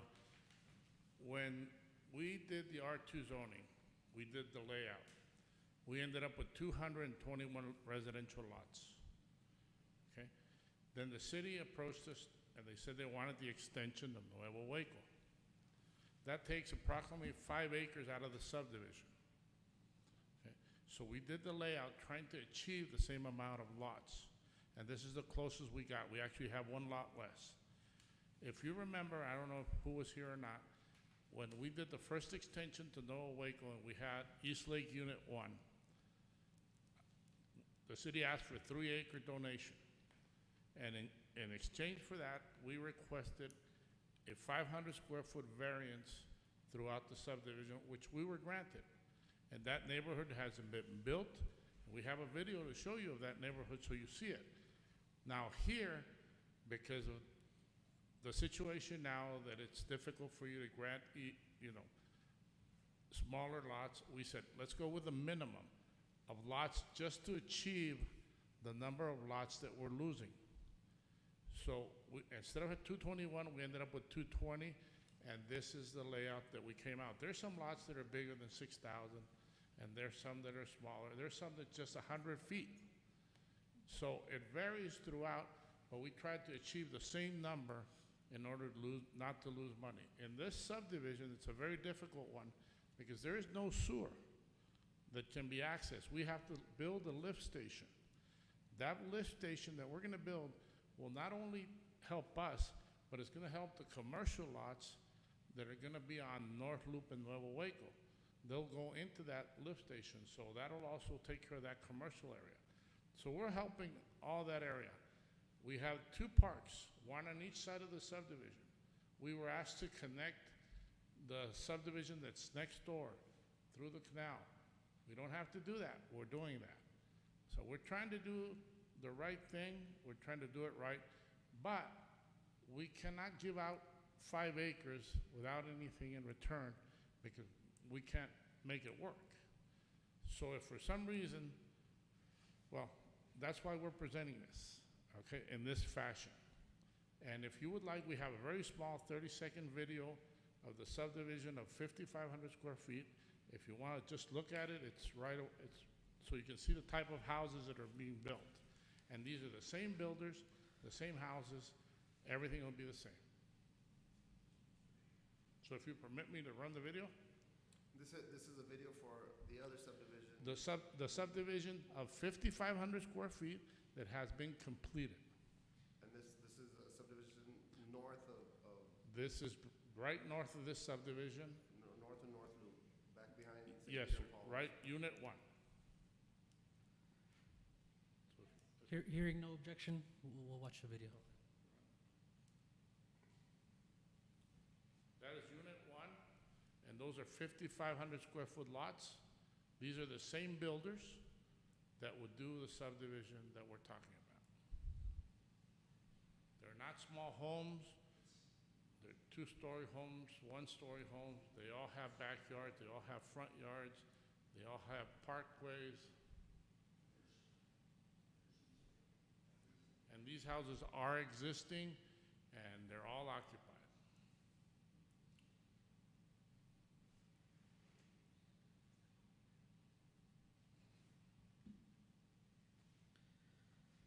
So you're absolutely right. It is south of, I was thinking it was another development, and I do specifically remember that we spoke about this one, and we had an issue with the high percentage of sub 6,000 square foot homes. The point that, so again, not only is it difficult for us to vote on these situations when you have long-lasting or long-standing property owners, but then also we have to think about the new property owners that are going to come and live in Socorro, right? There was an R2 designation that was 5,000 square feet that was done away with by the city council. So when we have 50%, or excuse me, 70%, that is right in the middle between R2, which was done away with, and R3 that is currently available. R3 went away, thank you. And R2 is when we're at 70% between hitting what is now illegal and what the city's asking for, and it's such a high percentage, that's hard. And I completely understand that it's a partnership between private entity and you know, the city of Socorro. And I think that as a civilian commission, we negotiate from a completely different point, right? Where we're not employees, we're not bound by or confined by employment. We're not elected officials, so we can vote our conscience outside of the repercussions of voters.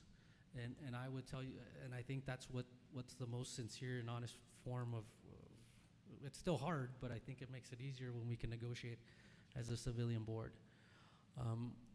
As I've always said, I'm very appreciative of private entity coming in and developing and making the investment in our community, which we definitely need. I just personally think that 70% is somewhere that I conscionably, the rest of the city is going to benefit from these roadways and these cities and what the sacrifices you're making. But these 160 homes are the ones that are paying the price, right?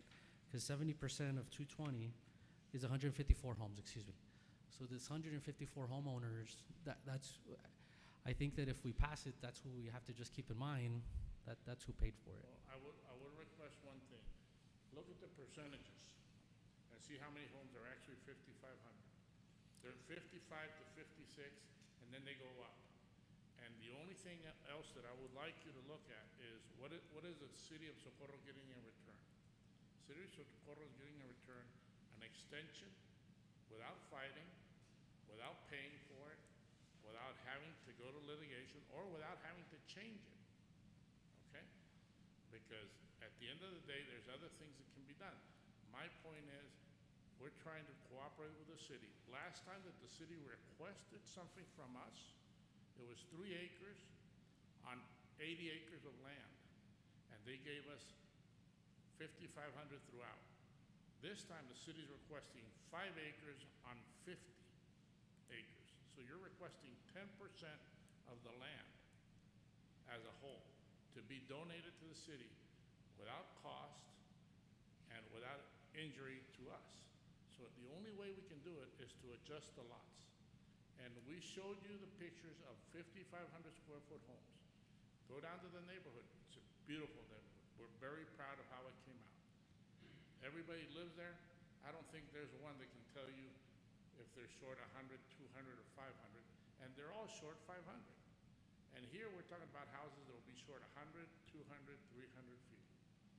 So that's all I have to say. Can you break that down? How many is 100, how many is 200, how many is 3, and They're how many right is there, 5? I don't think They're it's in our No, packet. break it down. How It's- many houses are it's you in our gonna be packet. short 100? And how many houses is 2 and 3? So, Is it 50% 500 and then the rest? Okay. From 5,500 to 5,600 is 27%. So that's around 55 houses. And then from 56 to 5700, it's, say, 45 houses. And then we go up from 5,700 to 5,800 feet. That means 200, 250 feet short. 15%, that's what? 50, 200, 30 houses. And that's it. The next one is 58 to 5,900, 3.7. 3.7 on 200 homes. Are you asking this variance on width, or you take on width or length? What are you asking for? No, sir. They'll be on the total acreage.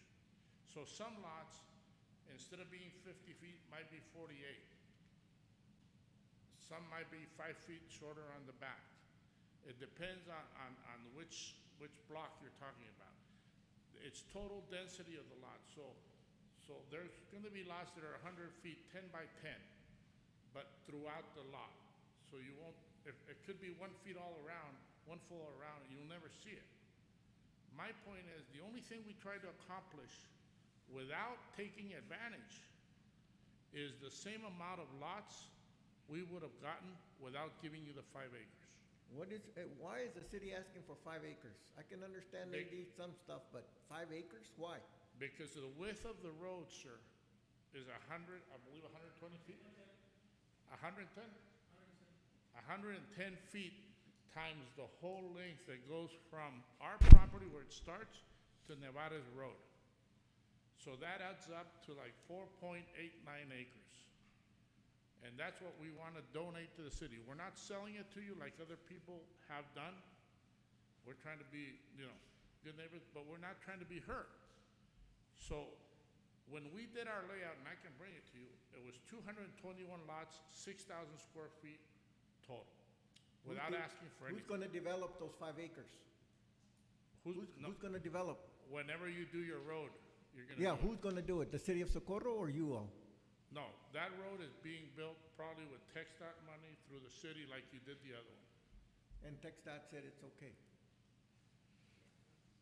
So, Mr. Gomez, it's still too early to tell you who's going to build it. It hasn't been designed. It's in the stage of design, So if I say yay and TxDOT says nay, we can come back and change our mind? You could do that, but I'll leave that a question for Mr. Jose Reyes. I mean, they've been working with TxDOT. TxDOT knows this is coming. See, it sounds nice, and I agree with him. I'll agree with him. That area down there looks very nice.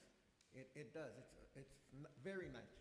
But we're always talking about the future without any guarantees.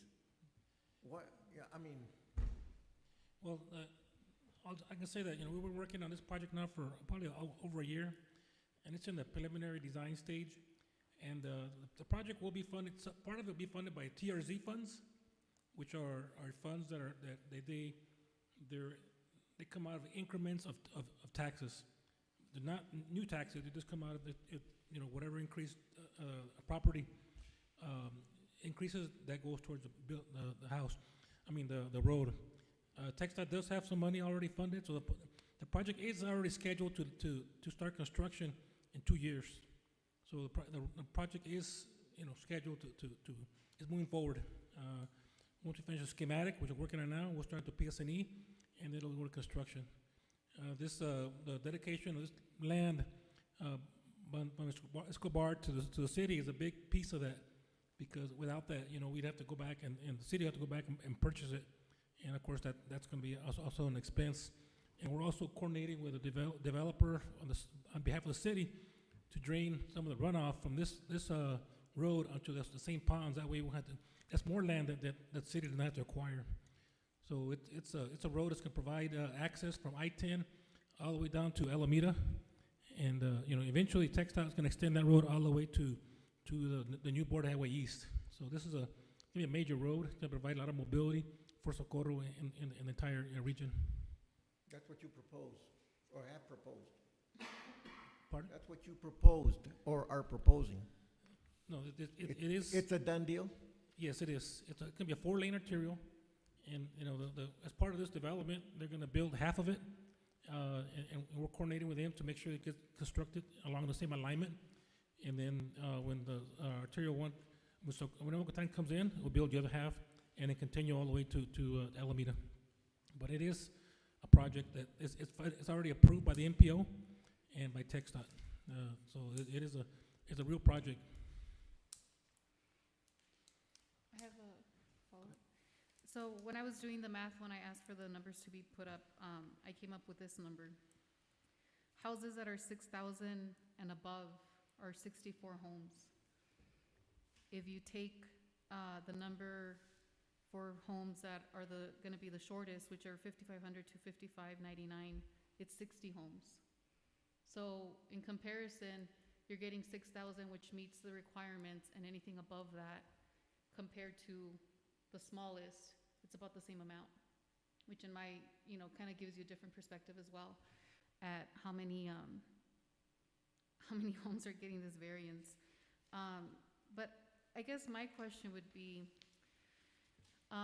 Mr. Ayenad, you mentioned that a variety of home, of sizes are better for the community, but I guess my question, well, maybe for Mr. Ayenad or for Mr. Escobar, would be, why not create some of these homes, in the 8,000, 9,000, 10,000, and if you're worried about, not losing, obviously homes that are sold for that amount would be worth more. Would be worth more, so you would still get your bang for your buck. Unfortunately, ma'am, if you see what just happened in the last year with lumber, with piping, with labor, houses right now increased, I want to tell you, about 30%. So these houses that were being sold for in the 130s when we started are now in the 160s, 170s. So if you build a bigger house, you will start excluding a lot of people. Now, the builders, if you saw the pictures, is they have a range of homes. And whatever the person can afford or whatever the person wants to build and can afford, that's what's built for them. And I was very impressed with the size of the homes that were being built. But I didn't see anybody coming and saying, I want 2 lots. I'll pay for 2 lots because I want a bigger lot. If you go down that neighborhood, you'll see everybody's got their garages, everybody's got their cars, everybody's got their backyards. They're decorating now for Halloween. I haven't seen the need to sell, instead of selling a $35,000 lot, sell a $70,000 lot. And if the average, the way the builders do it, is the cost of the lot times 5 is their minimum price for the house. So if you were to go to a lot that's $70,000, that house would be $300,000 or more. And I gotta say, it's difficult for a lot of people to afford that type of house. A lot of these are young couples, 1 or 2 children starting off, beautiful homes, nice families. They're gonna have all the businesses. You know the businesses now that are coming down the street. You got Julio's, you got that Wing Daddies, you got AutoZone, you got all these new businesses coming. These businesses will want connectivity down to Alameda because they want that trade coming up. So we're trying to facilitate that. And the engineer will tell you that if we give you those 5 acres, that pretty much dictates the alignment of this street and helps it move forward. Okay? Because if you were to say no, and I can't build this project, and I have to go to a different situation, and they don't have access to this land, then it's gonna take years. Not only that, but what if we do 6,000 square foot lots and the city of Socorro, in order to run it through there, has to buy 24 lots? So now you're gonna have to spend a lot of money instead of getting it for free. And like I said, if I saw the neighborhood and it was an ugly neighborhood and there was ugly houses, go down there. It's beautiful. It's the same builders, same concept, same everything. If we were trying to take advantage of you, okay, I would have said, give me 500, 5,500 across the board, and I would have come in with 235 lots. We designed it first at 6,000. We came up with 221, and then we did the best design that we could, and we came up with 220. That is it. I'm not asking for any more. I'm not asking for money. I'm not asking for anything. We're just trying to develop it and not lose money. Mr. Escobar, I appreciate that very eloquent response. I do appreciate it because it's probably one of the longest ones you've ever given. But I have driven by there a lot, and it is nice. It's new, but I can't help but feel the way that I see it, that the houses are on top of each other, and that's the way I see it, right? I understand. And so, and you're saying that those are all 5,500 lots, and yeah, there's some yard and there's some in the back and there's a garage, but it's hard not to see or feel like it's crowded, especially when everyone is home. And I can respect that because usually when you come into a rural area and people are used to living on 1 or 2 acres or 3 acres, they have that feeling. But if you go down to the city, this is a normal, beautiful neighborhood. And growth is coming, and you know it's coming because there's going to be 3,000 new jobs on Nuevo Waco. There's going to be 3,000 new jobs at Amazon. Where are all those people supposed to live? So, I mean, it would be lovely, great, if everybody could have 5 acres. Why not?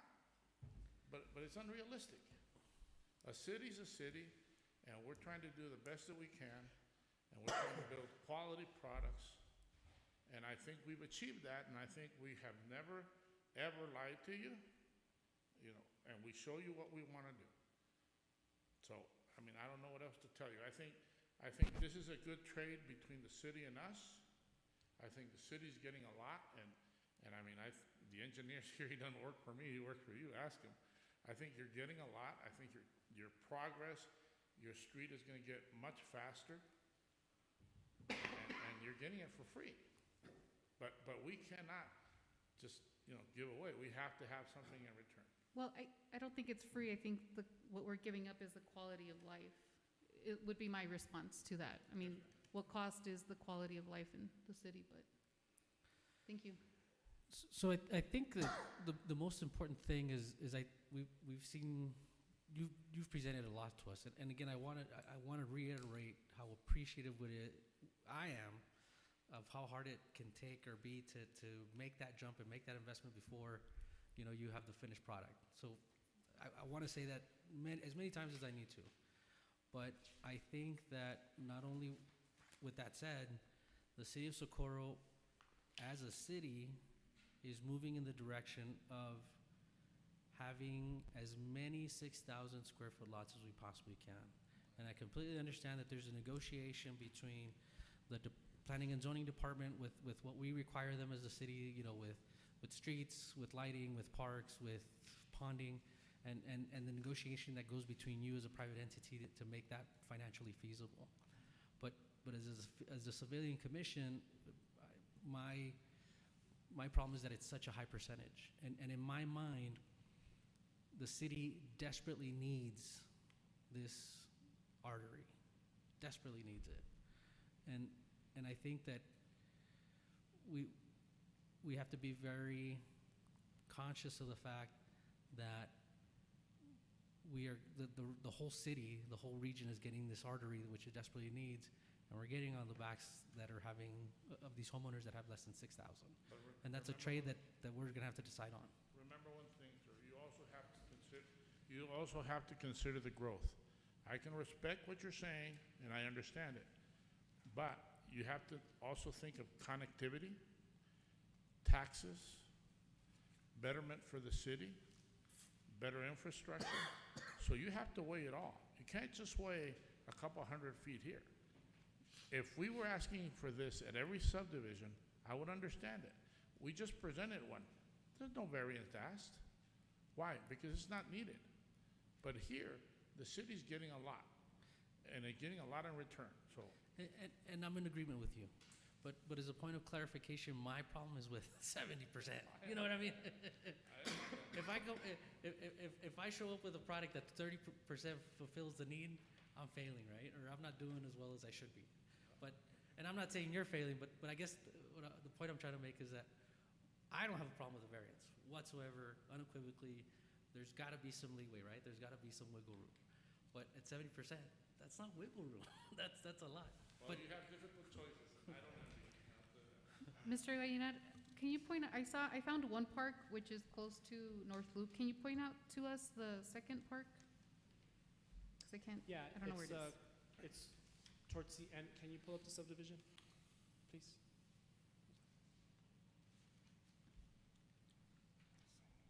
It's kind of small. The slide, I think, let me see.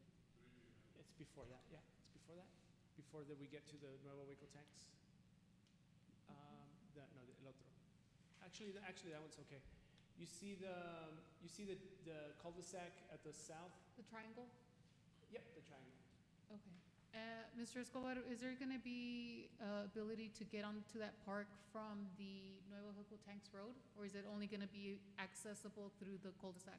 There's access through the neighborhood that's on this side, and then you go in through the cul-de-sac. If you see this neighborhood and you see the next slide, this neighborhood is actually cut in half because of Nuevo Hueco, the way it's gonna come in. So instead of making one park on one side and then having the kids cross back and forth, we decided to make two parks. And just as a matter of information, I think we had to build, for this size of development, 1.7 acres, and we ended up with like 2.5 acres of park. And I'm not exact on the numbers, but there's one on top and there's one over here by the cul-de-sac. And there's an entrance through Nuevo Hueco for all those residents, and there's an entrance from the neighborhood that's on the bottom. So I know you're not building the road, but maybe might be a question for Mr. Reyes. If there's gonna be an access through a pretty major road, is there gonna be a crosswalk? Is it gonna be safe? We are building the access road to the cul-de-sac and to the neighborhood from Nevares. And then it connects through North Loop. We're not extending it all the way to the ditch because that's a 110-foot road, and we're just doing the 60-foot road. Once that road is done, it'll be exactly like Nuevo Hueco. It'll be 2 lanes and the median down the middle.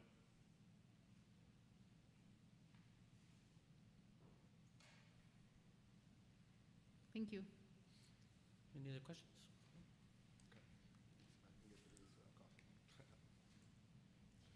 Okay, so I've got a couple points that I'd like for us to consider.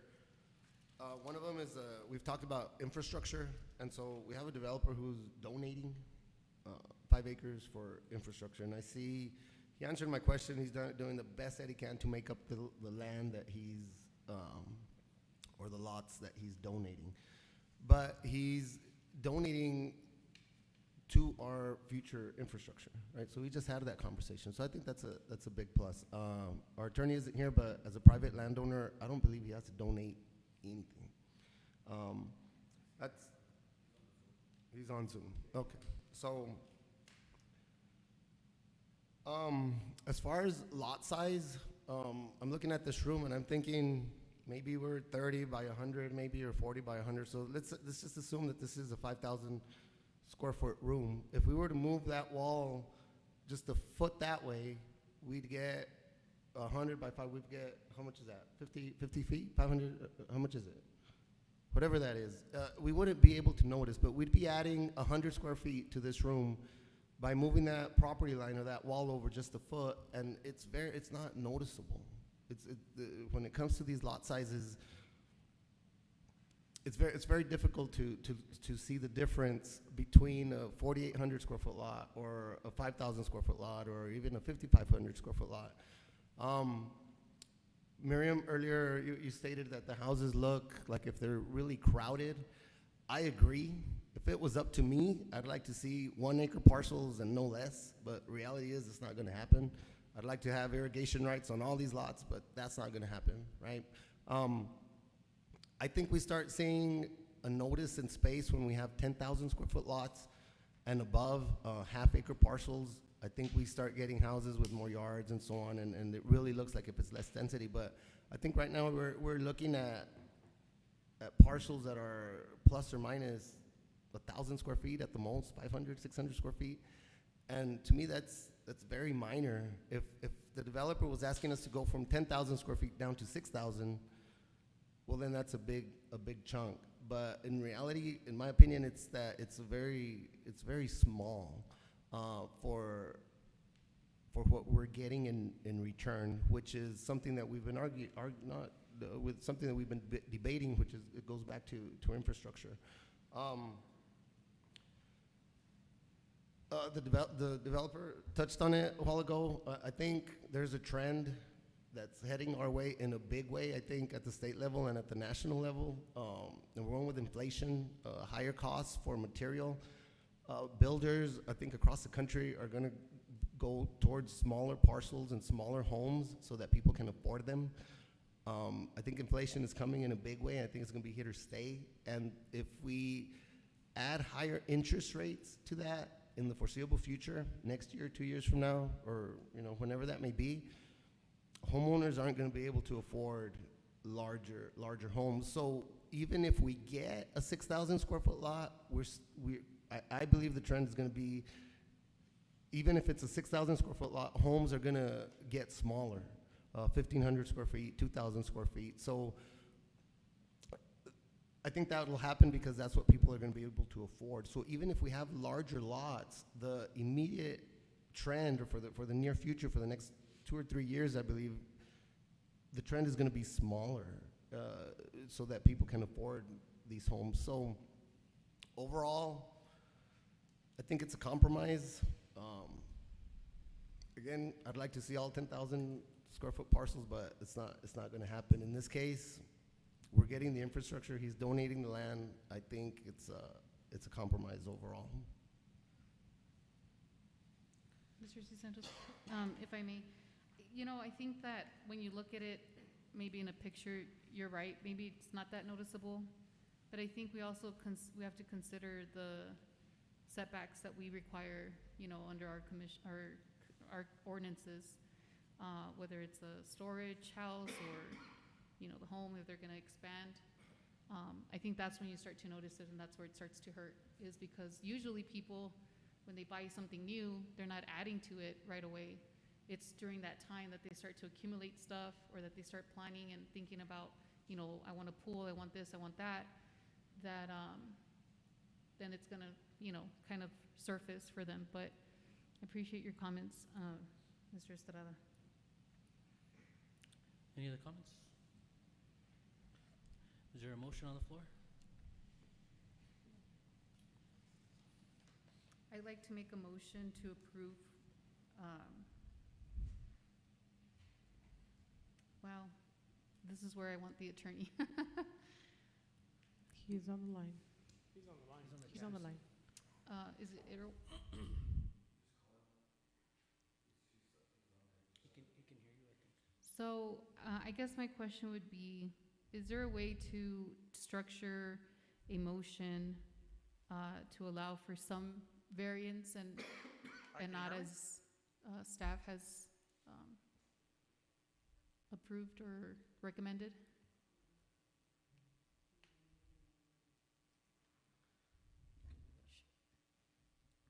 You can say, it's my understanding you could say, I make a motion to approve, but changing the Can you guys hear me?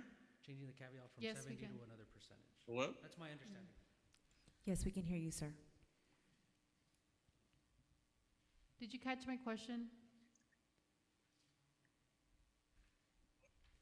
He can't hear us?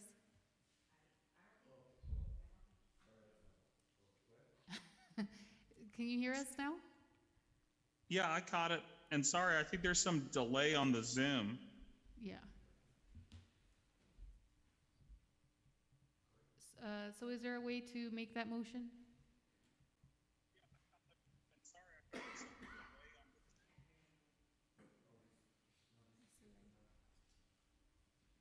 Sir, can you hear us now? Yeah, you can structure it however you want. I mean, you can approve it, and I guess you can approve it with staff recommendations. Ms. Cruz, if I could help you too, if I may. So it's my understanding, and again, the applicant is here, is that he is okay if we tie him to the variance that's the chart? If that helps, I'm not 100%. And if you're not approving it, I think if the developer agrees with the recommendations, you can approve it and change what you're approving. But if you're not going to approve it as it's proposed, then you can also deny it. I guess the other concern is that we also don't have the traffic impact analysis to review. Yeah, we won't get that till Well, we later. won't get it. The city council will get it. So my feeling is I'm paying retail. I'm paying full price, right? Yes, it's a great product. It's a major thoroughfare. And yes, there is that negotiation coming between public entity and private entity or a private enterprise. But I think that major thoroughfare is just something we need. I think, we're getting it at a cost, and not we, but those private homeowners that are gonna buy those lots that are smaller. But it's one of those situations where, in my opinion, these major thoroughfares are so important for the transportation in Socorro that, and this has been a year progress. We've already touched this. It was already approved, and I begrudgingly, like last time, feel the same about it. But there's no motion on the floor. If anybody wants to make a motion. There's no motion. So do we have a motion? Nobody's made a motion. Make a motion to approve without the variance. And do I have a second? One question. That's great, without the variance. But now it all hinges on them, if they may not build anything without the variance. So, It's not up to are us. we, City are we council's gonna technically vote. telling them no, or yes? I think it's up to city council, and so I think if they. That's true, the see- ultimate last word is them, but Well, at this point, just as a point of clarification, there's not a second on the floor. Right. I'll second her motion, because I feel it's a no, but I'll second. Okay, so I have a motion made by Ms. Miriam Cruz to approve without variance, and seconded by Mr. Ernest Gomez. Mr. Andrew Arroyos is absent. Mr. Enrique Cisneros? No, ma'am. Mr. Ernest Gomez? Yes. Mr. David Estrada? No. Mr. Arturo Lafuente is absent. Ms. Julie Dominguez? No? And Ms. Miriam Cruz? Yes. Motion denied. Moving on to item number 12, annexation presentation. Just as a point of clarification, we get to vote on it 3 times. Yeah. Someone else can make another motion, I believe. I wanna make a motion to approve as it was presented. Can we also add, with the percentages that were demonstrated by Planning and Zoning Department? Mr. Chair, so I believe, and the applicant's here, you're okay tying you to the lot sizes? Yes, so we had this conversation, so if the motion includes the table that was presented by staff, that could be part of, that's attached to the subdivision plat, so that when we do permits and whatnot, you know that there's a set number of lots that have to be that size. So the answer is yes, sir. And as a point of clarification, there's gonna be a final plat, right? Or is this it? No, that's correct. There's a final preliminary subdivision improvement plans, and then the final plat, and that's right. So at the final plat, you could look at it. And I will be very clear, there will be no smaller lot. If we're short, we'll eat a couple of lots. Can I ask a question to the applicant? I guess Robert's Rules of Order would mean that since there's a motion on the floor, would you retract it? If you're comfortable with that? Just for a question. Okay, I'll retract. Mr. Escobar, is there any wiggle room that you're willing to, I guess, commit to today in regards to making some more lots bigger? I really hate not. Can you talk to the? I promise I'm gonna give a hearing aid as soon as I get out of here. Can you talk into the mic too? So I was asking if today you might be willing to commit to any more of the lots being larger? Is there any wiggle room with you to do that now? I cannot promise anything, ma'am, because unfortunately, this is the closest we got to the number we needed. So if I start promising something that I'm not gonna do, I can't. But what I said is, I will not make any smaller than we presented. So I don't want you to think that I'll come back with 223. If we can, I'll make 220, and I have to make 219, that's fine. But this is pretty much what we need, or we're gonna go full R2. Okay. And that's, yeah. Thank you. Thanks for indulging me. So is there a motion on the floor? So, the motion would be as is, right? But how would I word to keep the percentages that were presented? Yeah. What the table presented. Yeah, I think the motion could say with the staff recommendation to include the table that was presented. And then when it goes to city council, I will make sure that it's part of the backup. Okay, I make a motion to approve with the table that was presented to us by staff with the percentages that were presented to us. Yes, sir. Do I have a second? I'll second the motion. Okay, so I have a motion to approve with staff recommendations with the table that was presented to approve and seconded by Mr. Cisneros. Mr. Andrew, now I'm going to take your votes, I'm sorry. Mr. Andrew Arroyos is absent. Mr. Enrique Cisneros? Yes, ma'am. Mr. Ernest Gomez? No. Mr. David Estrada? Yes. Mr. Arturo Lafuente is absent. Ms. Julie Dominguez? Yes? And Ms. Miriam Cruz? No. Okay, see, we can re-motion again, and it's gonna be the same thing, because you already knew what the outcome was.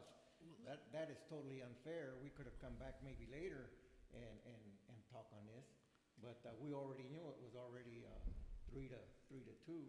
And if you motion it the opposite way, it's gonna be 3 to 2 again. So, that's all we did was go out the back door and come in the front. So just as a point of. I mean, it's fine, but I'm just letting you know how this is going on, and it's not right. So as a point of clarification, this still has to go to city council. City council has to approve it. It has to come to a final plat. And I think the reason there was 2 different votes is because there was 2 different motions.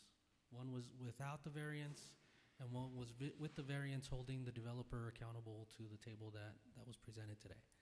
So I think there was a difference, but anyways, it'll come back. And I do want to mention that the last one was motion carried. Yes. So sorry. Okay. So thank you. To 12. Thank you so much. Moving on to item number 12, annexation presentation. Mr. Chair, I am happy to present the last item, but I believe it was Ms. Cruz who asked for me to present this. I'm not sure if you wanted me to wait for her or not. Do we want to postpone it to the next meeting? It's being that entirely, late? it's entirely up to you, sir. Does any, Let's wait for Miriam to vote on it? Okay. She's here. It's been a long Yeah, if you wanna. You ready, Mr. Chair? So the question is do we want to go through the annexation presentation or wait for next time? You know, I'm happy to go through it. It's not going to take me very long. It's pretty straightforward. It's pretty straight. I think I'm hoping that I answered Ms. Cruz's question. Okay. It's in the part of the presentation, so it's up to you. Go ahead. I don't have a problem with it. So the next item. Oh, were you wanting to wait because of the other commissioners? No, because it's 7:45. Oh. I don't mind postponing just because of the other Go ahead. commissioners. It won't take long, right? No. It won't take long, but it's up to you. Please go ahead. Okay, no problem. So, good evening. Last item, I believe, for this long meeting. This is the annexation item that Ms. Cruz, you had asked us to look at. You know, and Marwan's on the line, and so I think he's a little bit better versed on annexation than I am.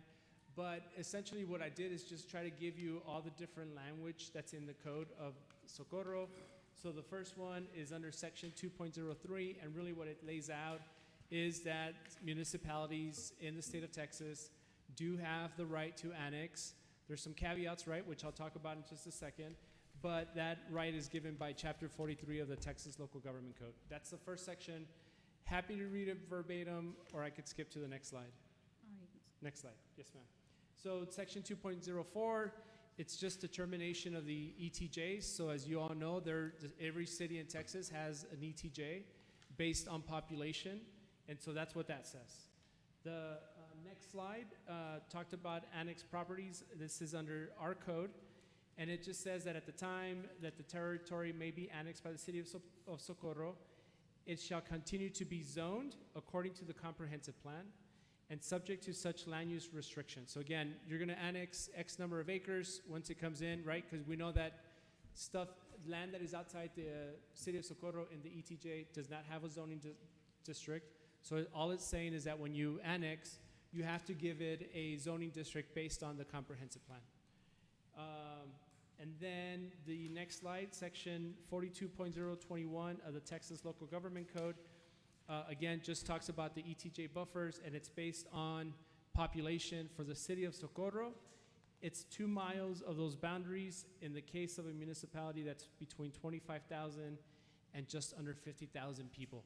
The city of Socorro, I believe, is 36,000 people, and so this lays out that your ETJ will be 2 miles. Mr. Cisneros, this is the section that I think you had talked about, that the state legislature actually, and this was back in 2017 and 2019, these are the different the different laws that were passed. HB 347, Senate Bill 6, and essentially what it does is that it ended forced annexation. So now next slide, sorry. Yep, next slide. Just for the public. Yep, there we go. So those are the two bills that essentially the legislature passed that stopped forced annexations. And so now it's a little technical, but essentially what it says is that annexation would require voters to be approved if they want that municipality to annex them. And so it makes it harder for the city of Socorro. And then the last slide, Ms. Cruz, you had asked if the city had any plans. I asked the city manager. Her response is, we don't have any at this time. Her response is she feels that, and again, it's a policy decision, right? At the end of the day, city council. But from her perspective, she said we probably have enough land in the city of Socorro that we should probably try to manage before we go out to annex. But again, just a caveat, I don't want you to come back and say, Carlos, you told us there was none. Yeah. At the end of the day, that's a city council policy decision, but at this time, there are no annexations. And I believe that is it. I do have a question. Yes. What happens when we want to annex commercial entities? Can we do that? You know, that's a question for Marwan if he's on the line, but I suspect, Mr. Cisneros, that commercial entity still has a property owner, right? Somebody still owns. So that'd be the one voter in that one district? Possibly. Marwan, are you on the line? Yeah, can you guys hear me? Yes. Oh, okay. I think there's no more delay, that's good. On the question of annexing one commercial, I guess, property or constituent, anybody, if the citizen citizen or the, I guess the proposed applicant falls within the ETJ, they can file a petition to join the city of Socorro if they want to. Likewise, if the city of Socorro wishes to annex them, they fall in the ETJ, they can. And then Carlos kind of went through this, but there's notice requirements. Voters can also sometimes call an election to vote against annexing someone, and also an applicant can fight it, and they can also fight in court. So that question, I think you can answer it many different ways. Okay. And then the last slide has just the exhibits that are part of the city's comprehensive plan. One shows the city limits, and then the other one shows the ETJ. So it's essentially that 2 mile is the lighter blue, and then the darker blue, my understanding, that's 5 miles. And the way that I read the comprehensive plan says that the city still has subdivision authority with the county, but not necessarily annexation authority. Is there a way that maybe in the next meeting we can also get a map of where Horizon abuts and then the city of El Paso and I guess what kind of differentiate what, if in the future the city of Socorro wanted to annex? I think so. Let me, we, If we can work we on do that. okay around here. But if I can, Mr. Chair, I definitely could get it for you. Thank you. Yes, sir. And that includes the presentation. Any questions? No, just thank you. Sure, no problem. Thank you. One, I know you guys are ready to go. I'm ready to go. Just a couple of things. I was able to follow up with Mr. Lafuente on his issues along North Loop, talked to him, visited with him, and he gave me some clear indications, wants me to sort of, not me, but the city of Socorro as an entity to maybe coordinate better with TxDOT, which I agreed, right? TxDOT at the end of the day decides how much land they want from subdivisions, but had a great visit with him. And Mr. Gomez, I know you asked me to follow up with you on your issue, which I haven't had a chance, but I will in the next couple of weeks. Thank you. I have something under a report. Go ahead. And this might be a question for Marwan as well. So based on some of the other comments that we got today from about maybe some people not getting notice delivered by mail, I know we try our best, but I also saw a news article which stated that USPS is going to be slowing down their, it's going to be slowing down basically. And so my concern is that people may not be getting notice timely. And so I wonder what, if anything, we can do to make sure that we're meeting that requirement. I know that we send it out 2 weeks ahead of time, or at least that's what we were told. But what, if anything else, can we do, if possible, to make sure that the constituents know what's going on and what's being presented? So I guess to answer your question, so there's different requirements for different kinds of applications, and actually that's something Carlos and I, City of Socorro, have gone back to look at. A lot of times people are actually getting notices mailed to them for every single thing, and that's not what the code requires. There's specific situations where you do need to send it under the law to people living within 200 feet. So number one, it was overdone, I think, in the past, and every application is not required. It's also very onerous on a city. Number two is notices can also be published, and they are in a different way, which is sometimes it calls for to be published in a newspaper 3 times before you have a meeting. Sometimes there's notice requirements. If we post it for a public meeting, planning and zoning. Sometimes it gets posted again because it's going to city council. So there's different notices that constituents get. So it's not always going to be mailed to them. The law does recognize that public notice is sufficient if it's in a publication or posted publicly as City of Socorro. So I know what you're saying on the mail will be slowed down.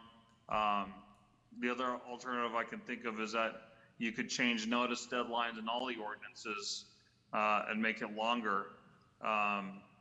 But some of those things, it can affect timelines of everything else. For instance, if a preliminary plat or final plat needs to be approved by planning and zoning, acted on within 30 days, and you set timelines and say, well, we need to give notice to neighbors 60 days of every preliminary plat. Well, then that kind of undoes the Texas Local Government Code rule. And so you can't subvert, state law and give way extra notice when it's not required. So that's kind of a crazy example I'm throwing out there. But so you can go back and look at it. So if it says, typically I think it says 5 days or 7 days, or even 10 days, or even 15 days. If you want to go back and change your ordinances, you can look at those if that's going to be an issue. So that's the only thought I can have.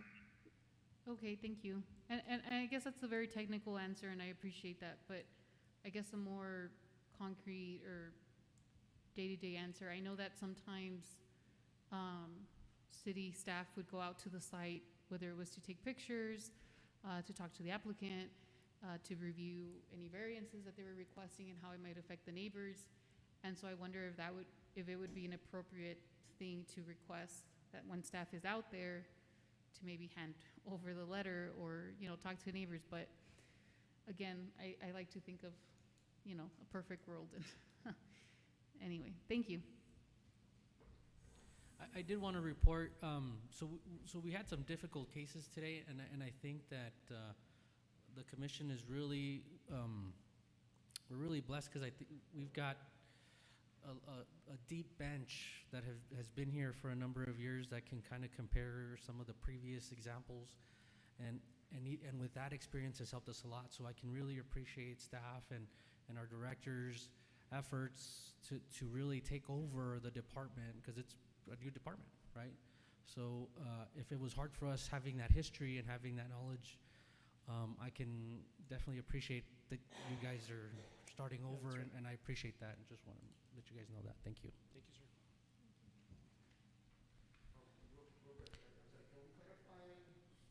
Mr. Sir? I'm confused on the order of public comment. At what point? And then I'm just confused. If you guys can clarify for me, please. What are we going to do just for the next meeting? Do we have the presentation first and then public comment, or do we? So, I don't, so I know that I mentioned it was in the ordinance. I was looking for it while we were in the meeting. I couldn't find it, but I know I had seen it before. Because I remember reading it and realizing that what I would ask Mr. Terrazas to do every time was actually what was supposed to be happening. And so I remember that clearly. I don't know if, Marwan, if you could maybe, you don't necessarily have to present it to us, but maybe just give us a highlighted section of the ordinance, if you know where it is, the ones that apply to us. This is the Planning and Zoning Commission. Yeah, so if it's in the ordinances, I need to double check. It would be under the, there's a section, I want to say it's chapter 2 early on, where it says the boards and what their functions are. Yeah. It usually would be under there, but this is actually something, the procedure of a meeting is generally governed by the bylaws, and also, I think one of the commissioners pointed out tonight, by the Robert Rule of Order. And so typically you want to follow the agenda the way it was posted and the notice. So if it said public hearing first, then presentation, well, I would say then stick with the agenda, because that's what city, was given notice, public notice of. That being said, the chairperson can decide in the meeting to move things around. You can move item number 5 all the way to the end. If you ever watch the city council meetings, City of Socorro, they do things like that. You can move things around, you can take things out of order, do another thing first. You just need to make a motion to do that. And typically the chairperson can kind of control also the flow of the meeting. The point of the whole meeting is to really just make it efficient. And so, yeah, on the situation earlier, I would have said if somebody is already ready to speak and you have a public hearing on the agenda, then have it. You can also still reopen for a public hearing at the end of it. But logically, it also does make sense that you have a presentation, then have people speak. So maybe if you want to do it that way, I would just maybe redo the agendas next time to do the public hearing after the item. But if people already signed up to speak and they thought they were going to speak, and that's what the agenda says, I would follow the agenda. But it's the whole point of this is not to make it unfair to anybody. You always want to give the public a chance to speak, let them say their piece, and go from there. So that's really the point. There's no right or way wrong to do it, but there's an efficient way to do it in a meeting. That's the only thing I can tell you guys. It's not really even an attorney thing, and that's why I won't necessarily interject myself, because that's for you guys as a group, is how you want to run your meeting. So that's my only thoughts. Anybody else want to report? Any other report? No, but I think it makes sense, presentation, public hearing, and then we vote on it. I think that makes sense. I think that's efficient. Well, I won't make a comment on it just because I'm interim chair for today. I'll let, you Yeah. know, once Mr. Mr. Arroyos is back, and you guys want to talk about it at the next meeting, I think that'd be the best place to do it. I agree. You can pick it up at the beginning of the next meeting and decide. Any other comments? Any other reports? Just want to remind you, we're still on item number 12 on the annexation presentation. Okay, so we'd like to close that presentation at 8 o'clock.